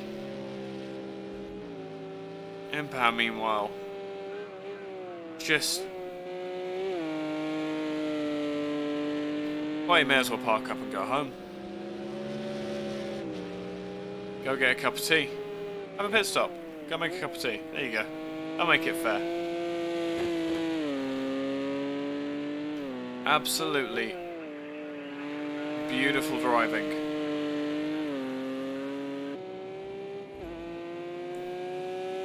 Yet again from our championship leader.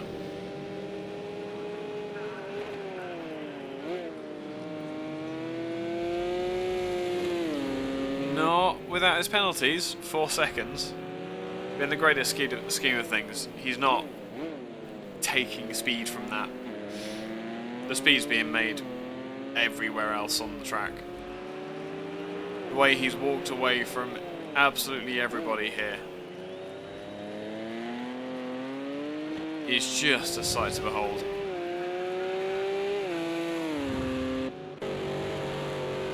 Meanwhile, the two panels have put in an absolutely excellent show today. I've got to be honest, I wasn't expecting them both to be so high up. Perhaps it's just the way that the car is configured. Just suits them better.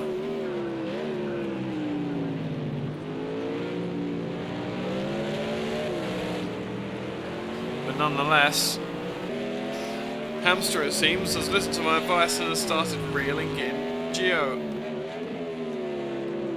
Down to 1.4 at the moment. Just hitting all his marks. This should be good with 8.5 minutes left to run. 1.6 seconds. That's very doable. Gio will be acutely aware of that gap coming down behind.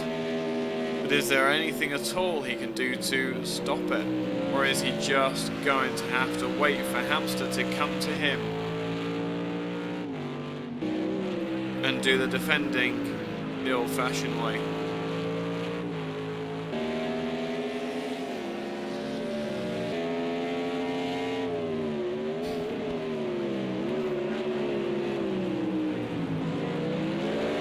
And that's a Group A that he's come across on the apex of the chicane, and that has given an entire second to Phantom Hamster, who runs. I think he's taken that line on purpose. We're not going to judge.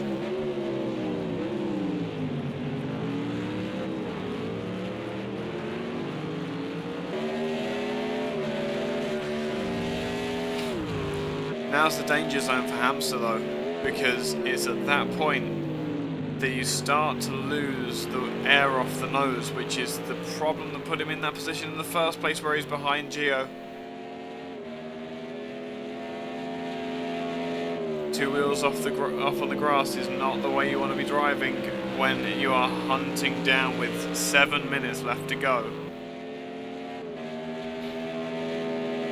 He was only 2,000 slower than his fastest Delta that sector.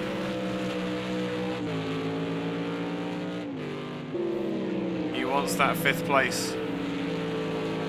Those points will be very, very useful.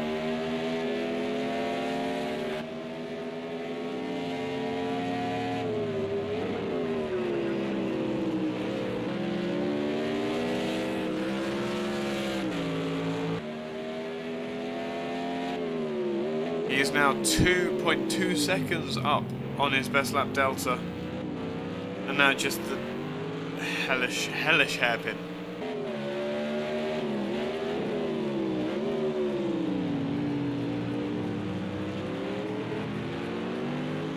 Getting those in and on the throttle, and half a second faster. Hamster smells the 5th place.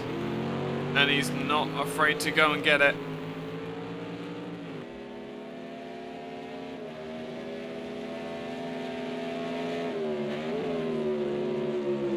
But it's looking like Gio is gonna have to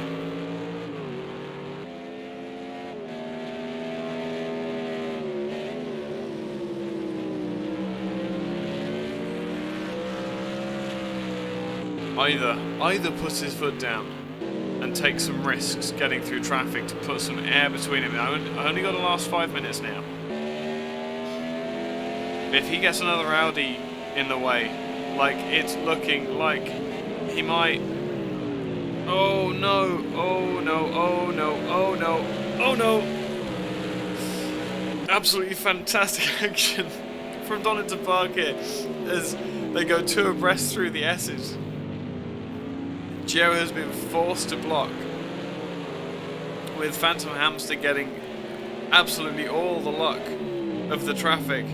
Now looking around the outside of Goddard's to get the cutback. It's not going to happen because Gio's parked on the apex, learning from the masters of endurance racing of how to block. Gio has enough confidence that Hamster's not going to take a lunge down the inside. Closing up on more Group A traffic, and that is him through. The Group A car had absolutely nowhere to go there, and Phantom Hamster has given the place back. I don't know if that was on purpose or by accident, but either way. Let's stick with this for a second as they come up to even more Group A traffic. Hopefully this one isn't going to be quite so problematic, but it is, and the 2 Mercedes almost side by side. Phantom being pushed onto the grass, perhaps a little touch there. I don't know if that was netcode or an actual touch.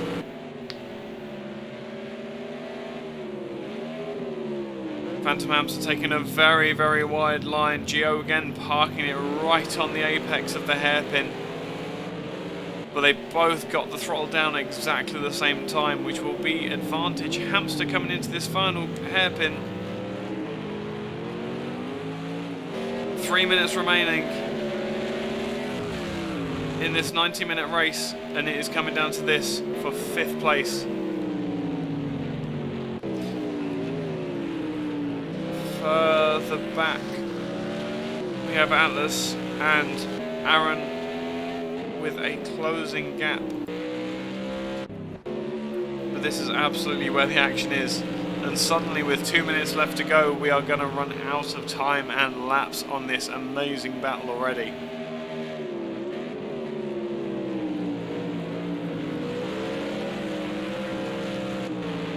He's tasted that 5th place a few too many times. Hopefully the Group 8 car stays out of the way. It stays so wide. Thank goodness for that. And now, almost as one, they come down the straight, just having a little look in the mirror, little poke out of the racing line just to get in the mirrors of Gio, just to put him off, make him think he's going for the lunge. But Gio's got the confidence to be able to hit his marks and know that it's going to be alright. 1 minute 50, I think this is going to be... Where is our leader on the track? They're going to have 2 more laps after this, I would suggest.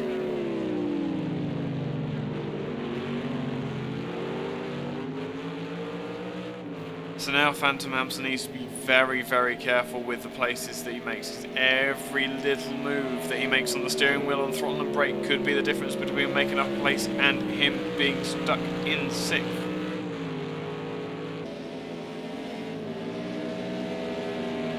Up the hill they come. On the brakes, into McLean's.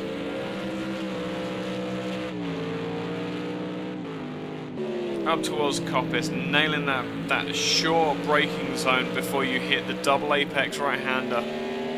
Out onto the back straight. Does he have the legs over the sister Mercedes? Maybe, maybe not. That's a point we have to consider penalties in this as well. So Gio has a 2-second penalty compared to Phantom Hamster's 1 at the moment. So Hamster doesn't even need to get past Gio to win the place.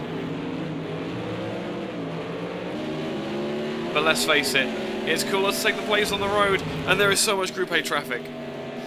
And there's even more to come that has just gone round the corner.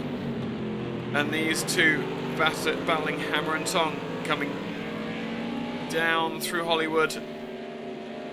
Crane of curves. Just absolute art, these two.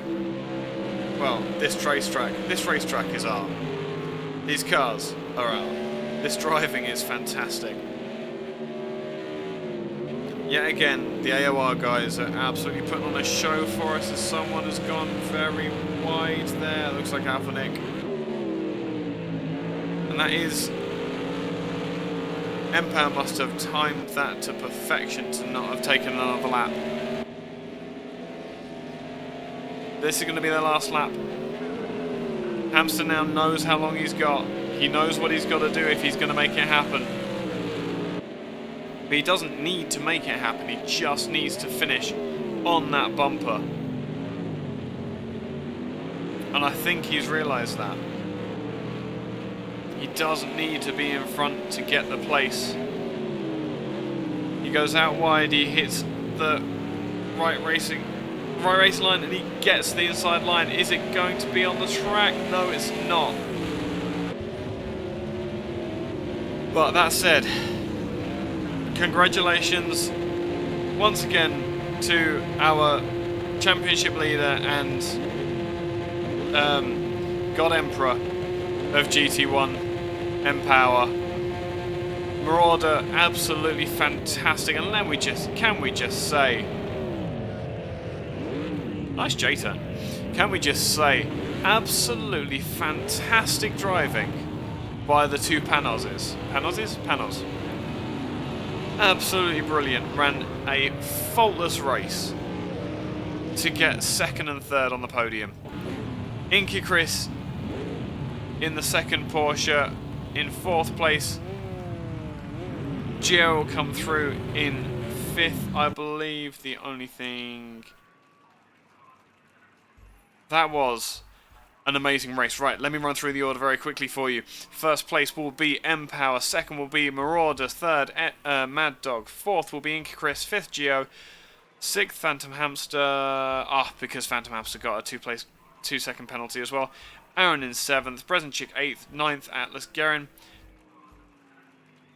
10th will be Cleanstein, and 11th will be Alpha Nick. And then in Group A, who have been absolutely neglected this race, I'm really sorry for that, but Andrex UK in first, Trip second, Mayborn third, Neela fourth, Howie in fifth, Boris sixth, Ticklewish Picklewickle in seventh, Chuck Scone in eighth, and coming up with a clean record is Claes Lambo in the Mercedes. Now, who are we going to speak to start with? Let's jump in with our winner in Group A, Andrex UK. How was that race for you? Yeah, no, it was good.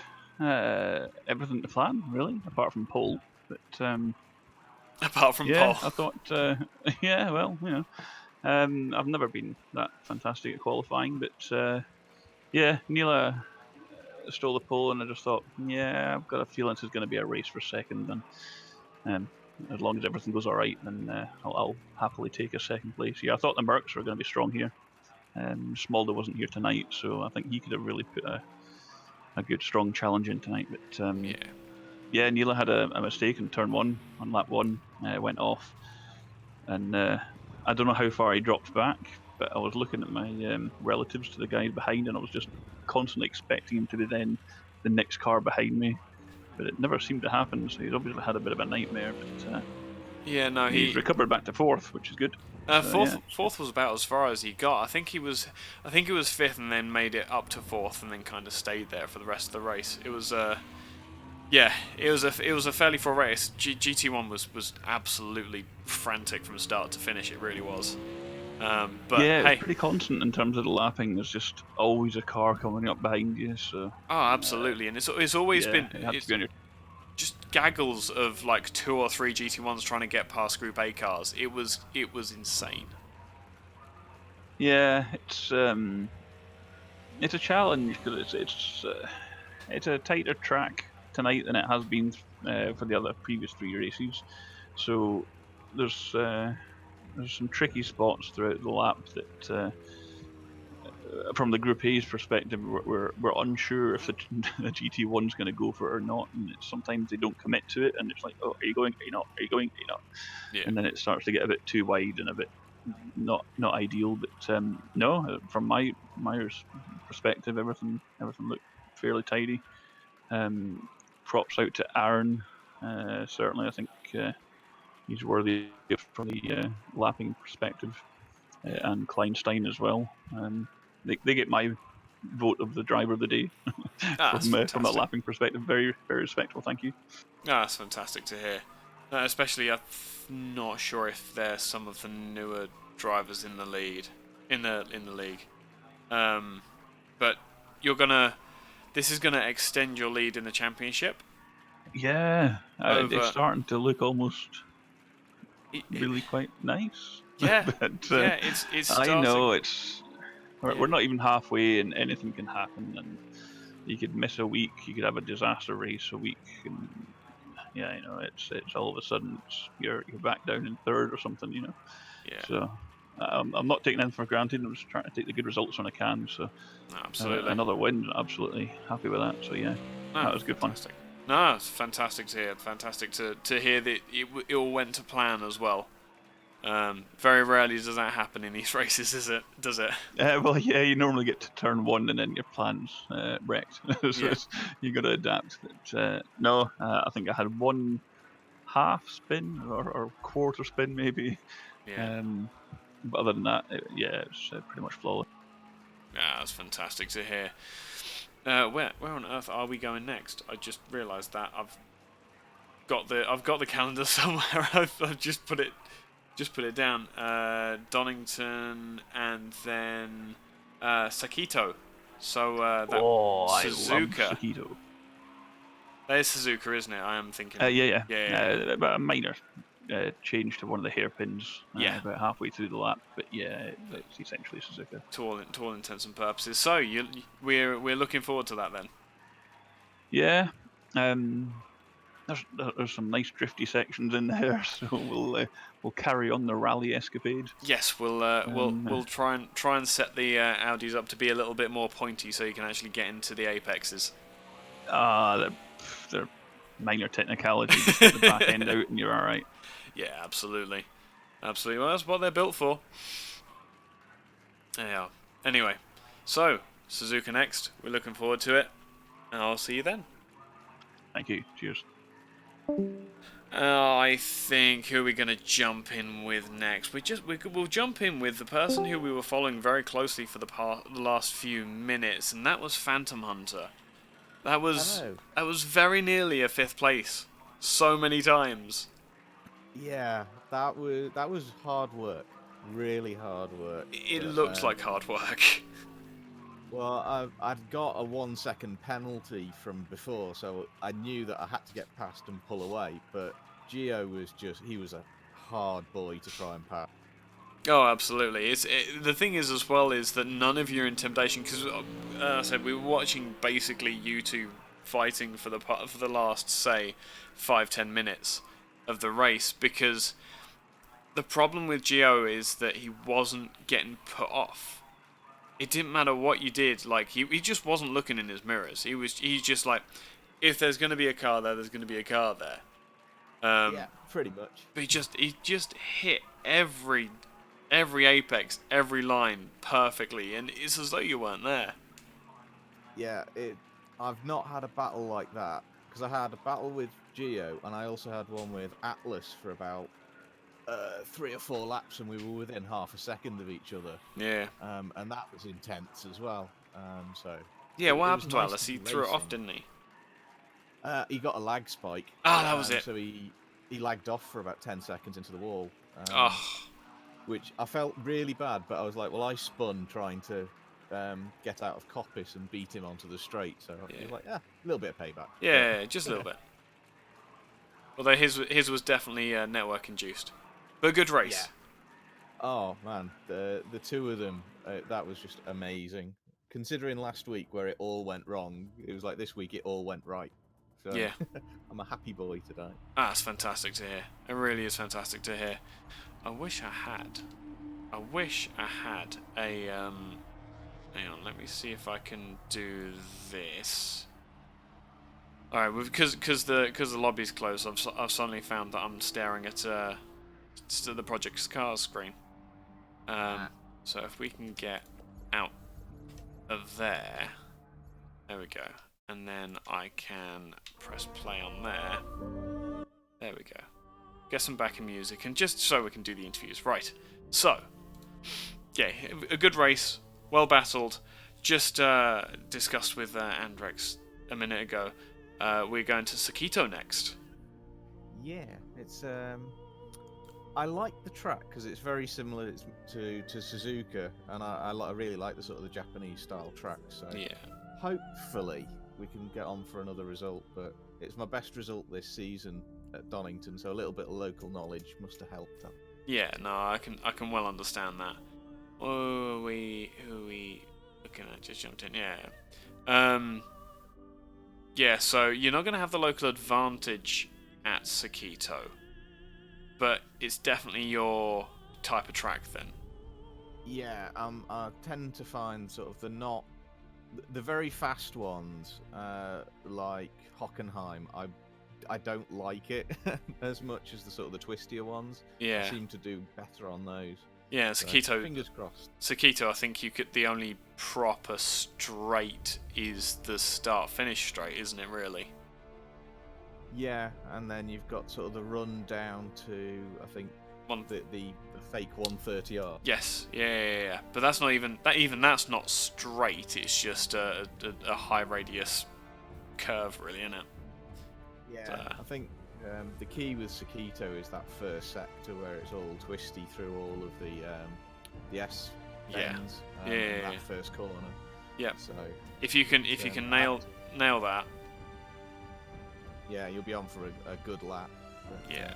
I've got to give a massive shout out to the Group A boys because they were really good and they got a battering by the GT1 lads, unfortunately. Yeah, we witnessed a bit of that.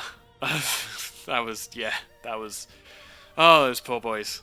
Oh, I felt really. I can't remember who it was, but I felt really bad. I think it was like one Audi got battered coming out of McLean's 3 times by 3 different GT1 cars. I saw a little bit of sort of bumping and barging and people getting a little bit aggressive, but I mean, even when there was like me and Atlas and me and Gio coming through, they stuck to their lines, didn't get in the way too much, and I was kind of wishing they would because it would have really helped me. It would, yeah, absolutely. I tell you what, while we've got you, let's pull Atlas in as well. One of the other protagonists in the midfield battle tonight. Yeah, hello. How was that race for you? Very quickly. Yeah, pretty frustrating at the end. I had an awesome battle with BDG Geo and later on with Phantom Hamster. Both were pretty awesome battles, and then I was en route to take P5. Pretty solid race and so far, and then I had quite 2 incidents actually. Once Alpha Nick spun out right in front of me, and I couldn't avoid it, but that was really a minor one because I still would have held on to 5th, and then with 50 minutes to go, I just had a massive screen freeze on the back straight, like, I don't know, 10 seconds or so. And next moment I was in the wall and my car was completely finished. Oh, that sucks. That's really, really bad luck. Hopefully that's just a one-off occurrence. Yeah, I hope so. I mean, I don't know what to do about it. My connection was pretty good all the time. Maybe, I don't know, maybe it has to do with the settings, maybe my computer can't just take it.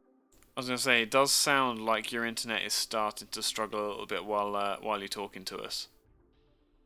So it might be high time for a router restart. Yeah, I don't know. They are.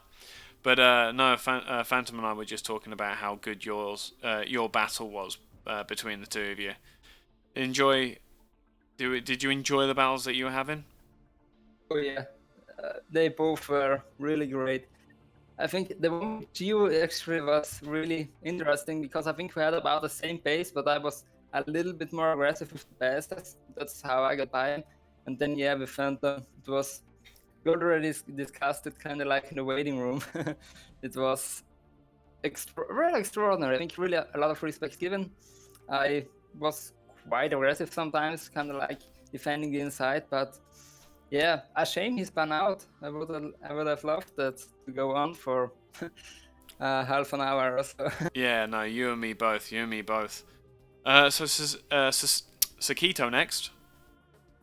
Nice classic track. Yeah. You looking forward to it? I didn't really practice at it, but it's a cool track for sure. Yeah, it should reap some. It should actually reap some similar problems and racing that we witnessed here today, especially come down through Craner curves and through the old hairpin. Very twisty section. There's only really one line, so you've got to go very far offline to actually like get past lapped traffic. Yeah, exactly. That's gonna be interesting to look at. I think today I was really worried about it at some point. I don't know, in the SS there was something was gonna happen because it's kind of like just made to happen. But I never really had a problem with lapping cars.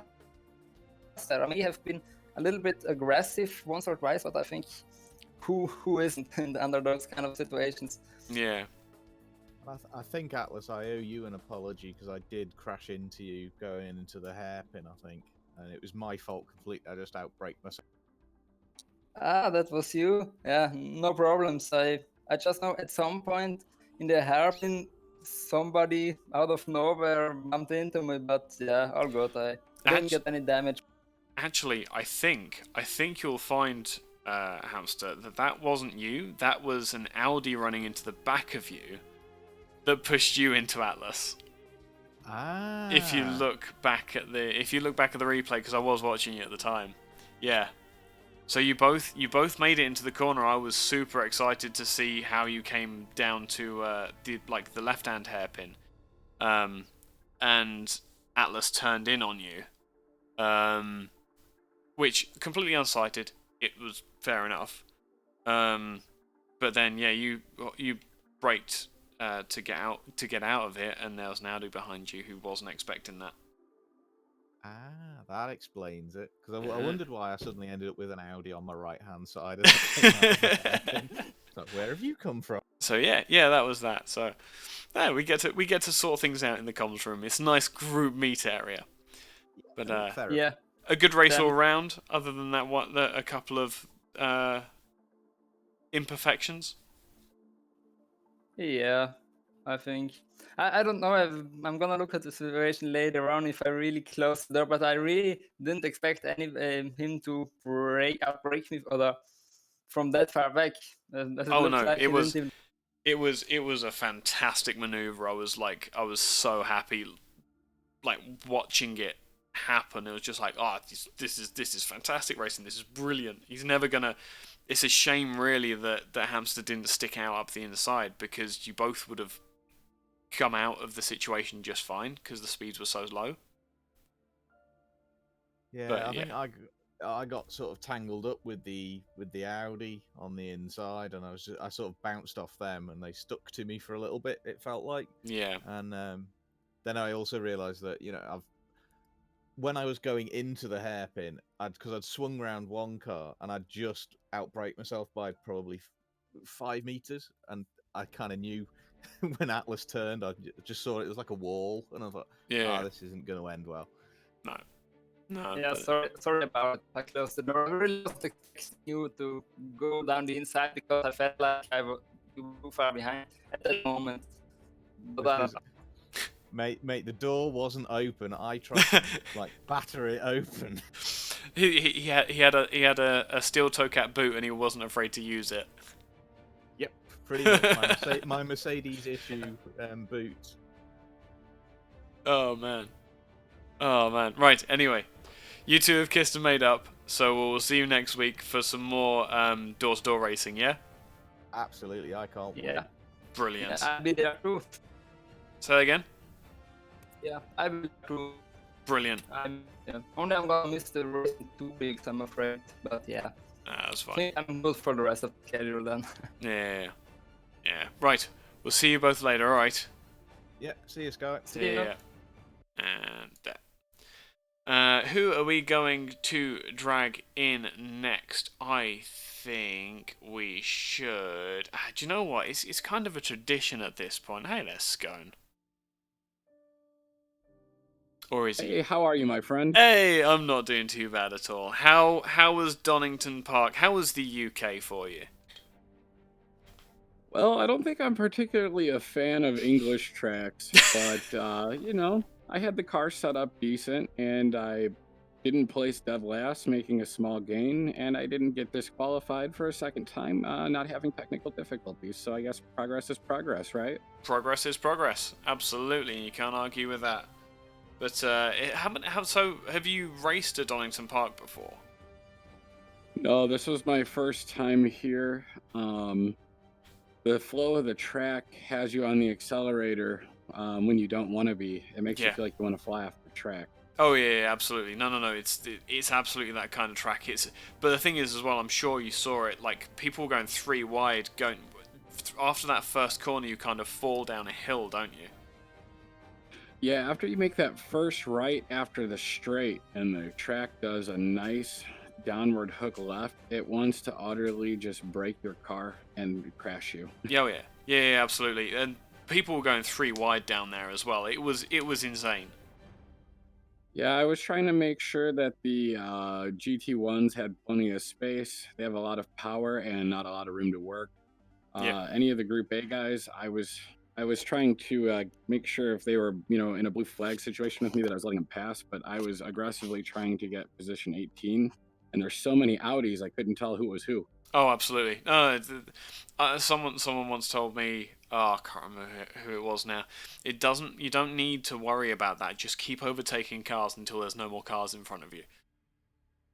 I'm all about that. Look, I just, as for tradition, I like to always pop in, try to have a laugh or something real quick.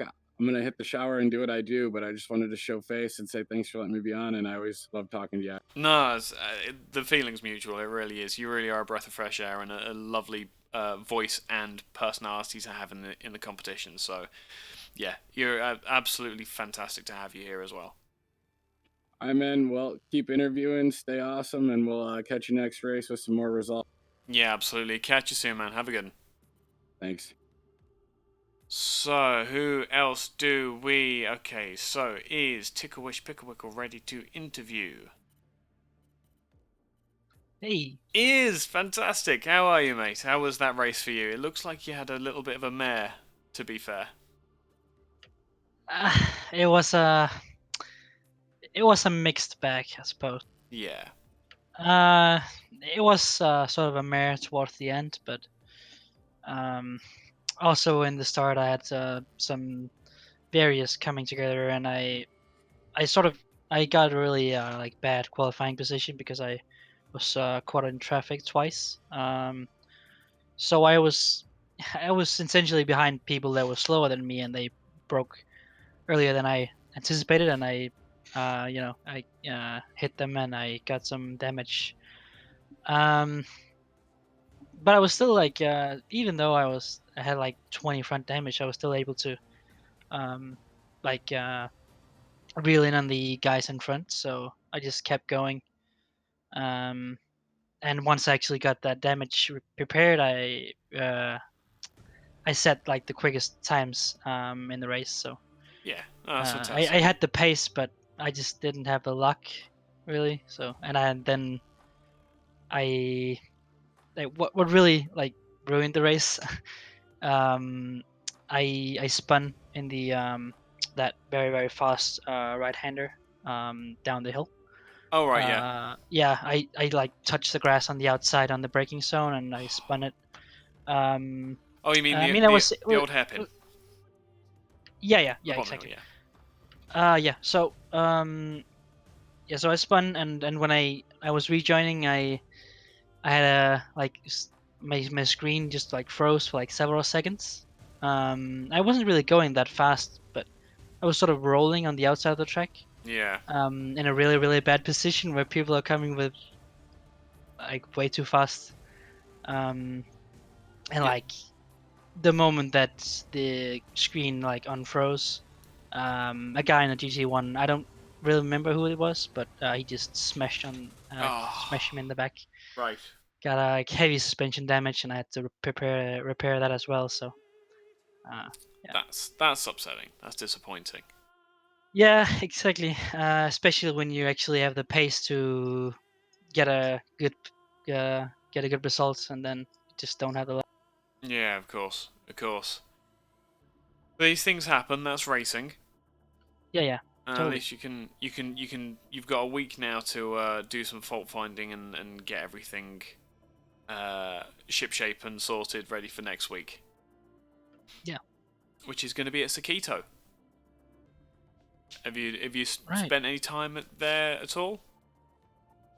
I mean, I have. I usually do like decently. I was but definitely competitive on the track on the old Project Cars game.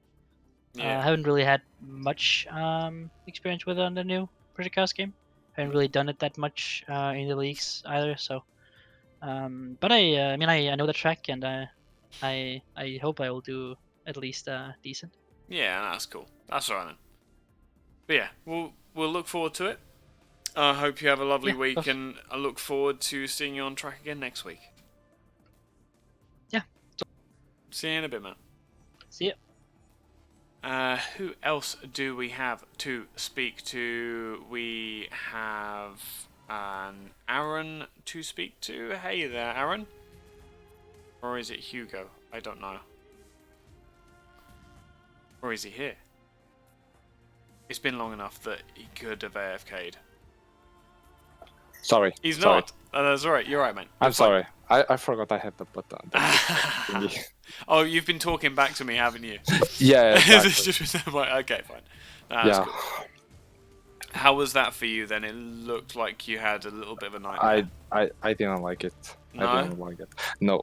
First corner, Andrek just says on Discord, yo, go calm, go slow, cold tires, cold brakes. Two guys just go inside me like crazy. I think it was like Alpha Nick and Phantom Master or something like that. They go nuts inside. And then I had a kind of little touch Alpha Nick, let's say half on the fault Yeah. status. And 4 laps later, I'm going to pass to Trip and Nila that they were fighting. Suddenly, Nila just drives onto me, and then I kill Atlas at the same time. So yeah, not a fun race. Ah, that's a shame.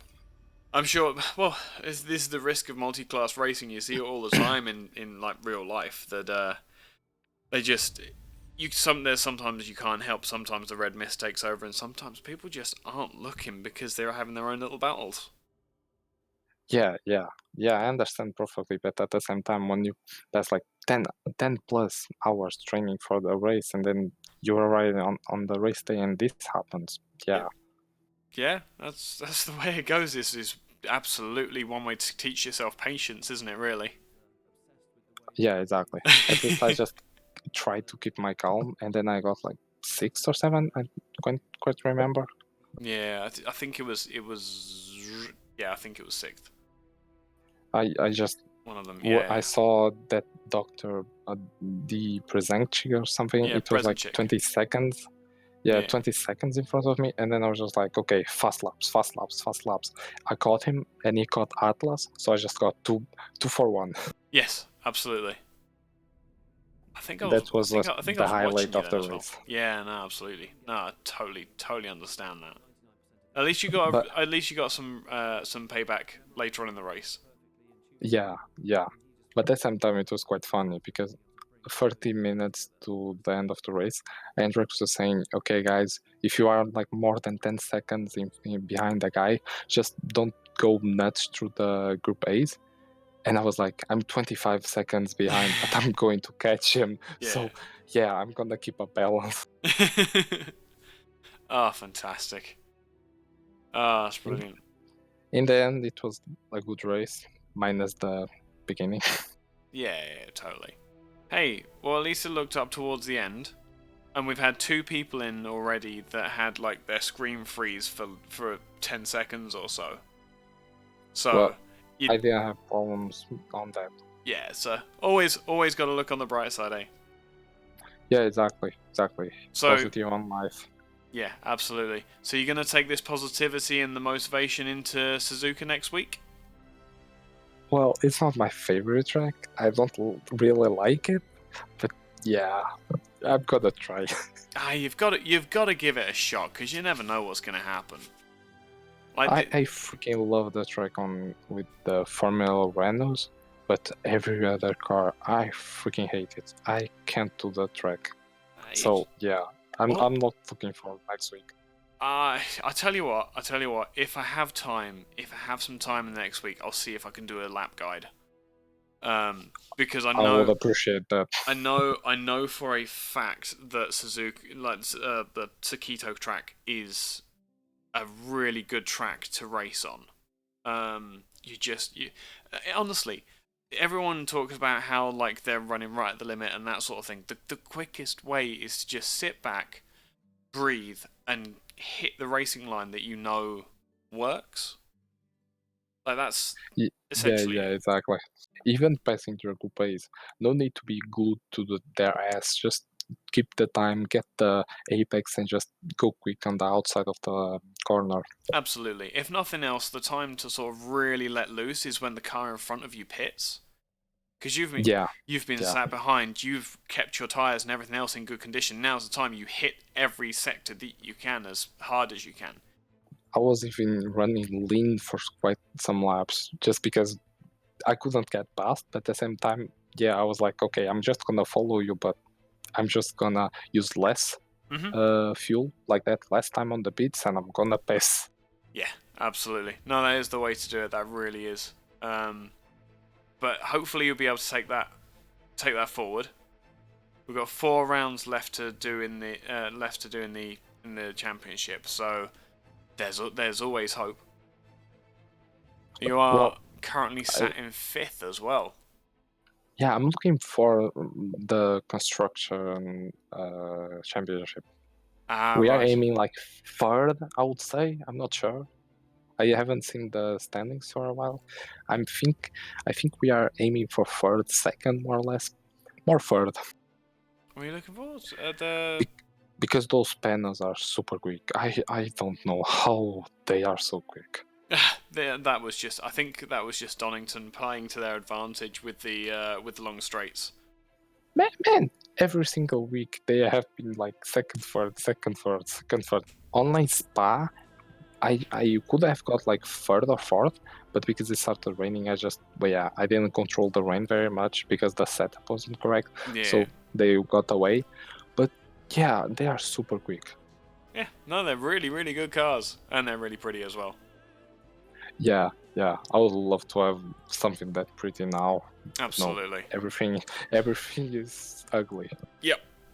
Well, hopefully, with the return to the hypercar regs in the WEC, we might see some prettier cars coming out of it. I'm actually looking forward for that because the so am I. LMP ones all look the same. Yeah, They just are absolutely. copies one of each other. Yep, but that's a different discussion for a different day. I'm just going to interview one more person, and I'm going to end the stream and go to bed. Okay, All right. yeah.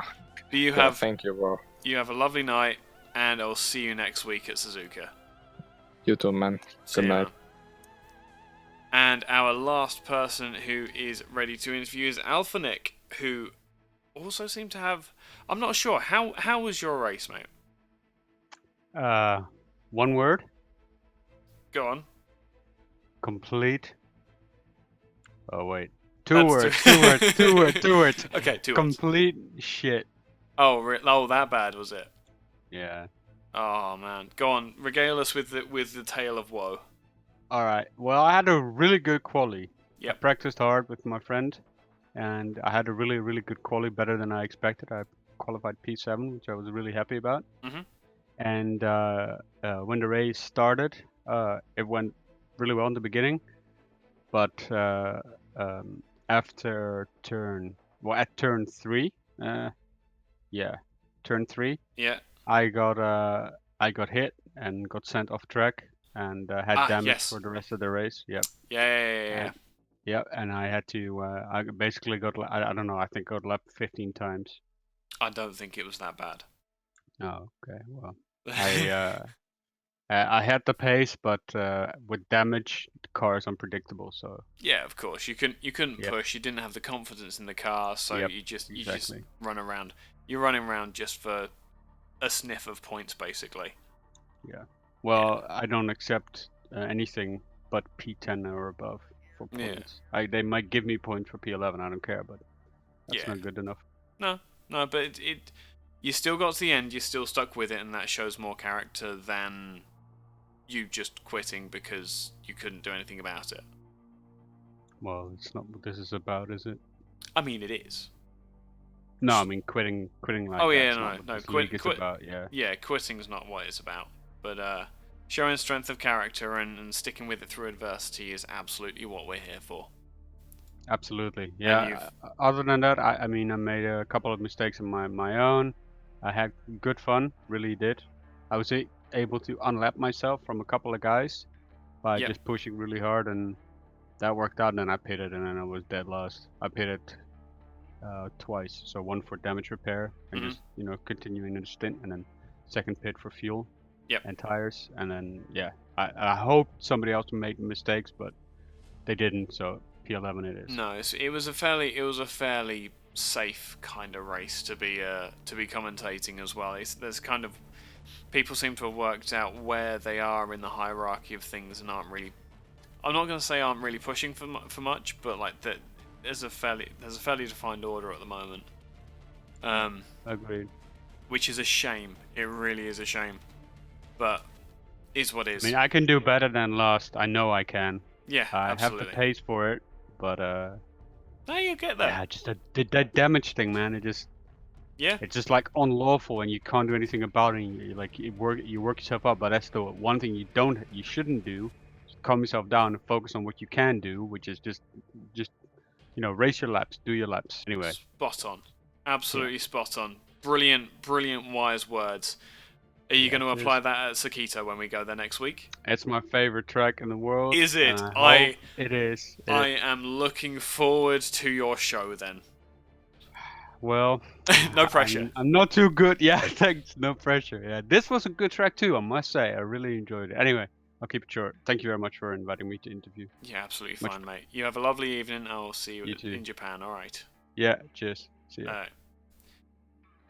And with that, I think that is the end of this absolute marathon event. Thank you everyone for watching. Thank you to all of the drivers for being absolute legends and being so accommodating to each other and making this event run so smoothly. My name has been Eike Sky. You have been watching the Apex Online Racing FIA GT Championship, and next time, as you can see from the calendar, we're going to Japan. We're going to the land of the rising sun. What will await us there? Only time will tell. Good night.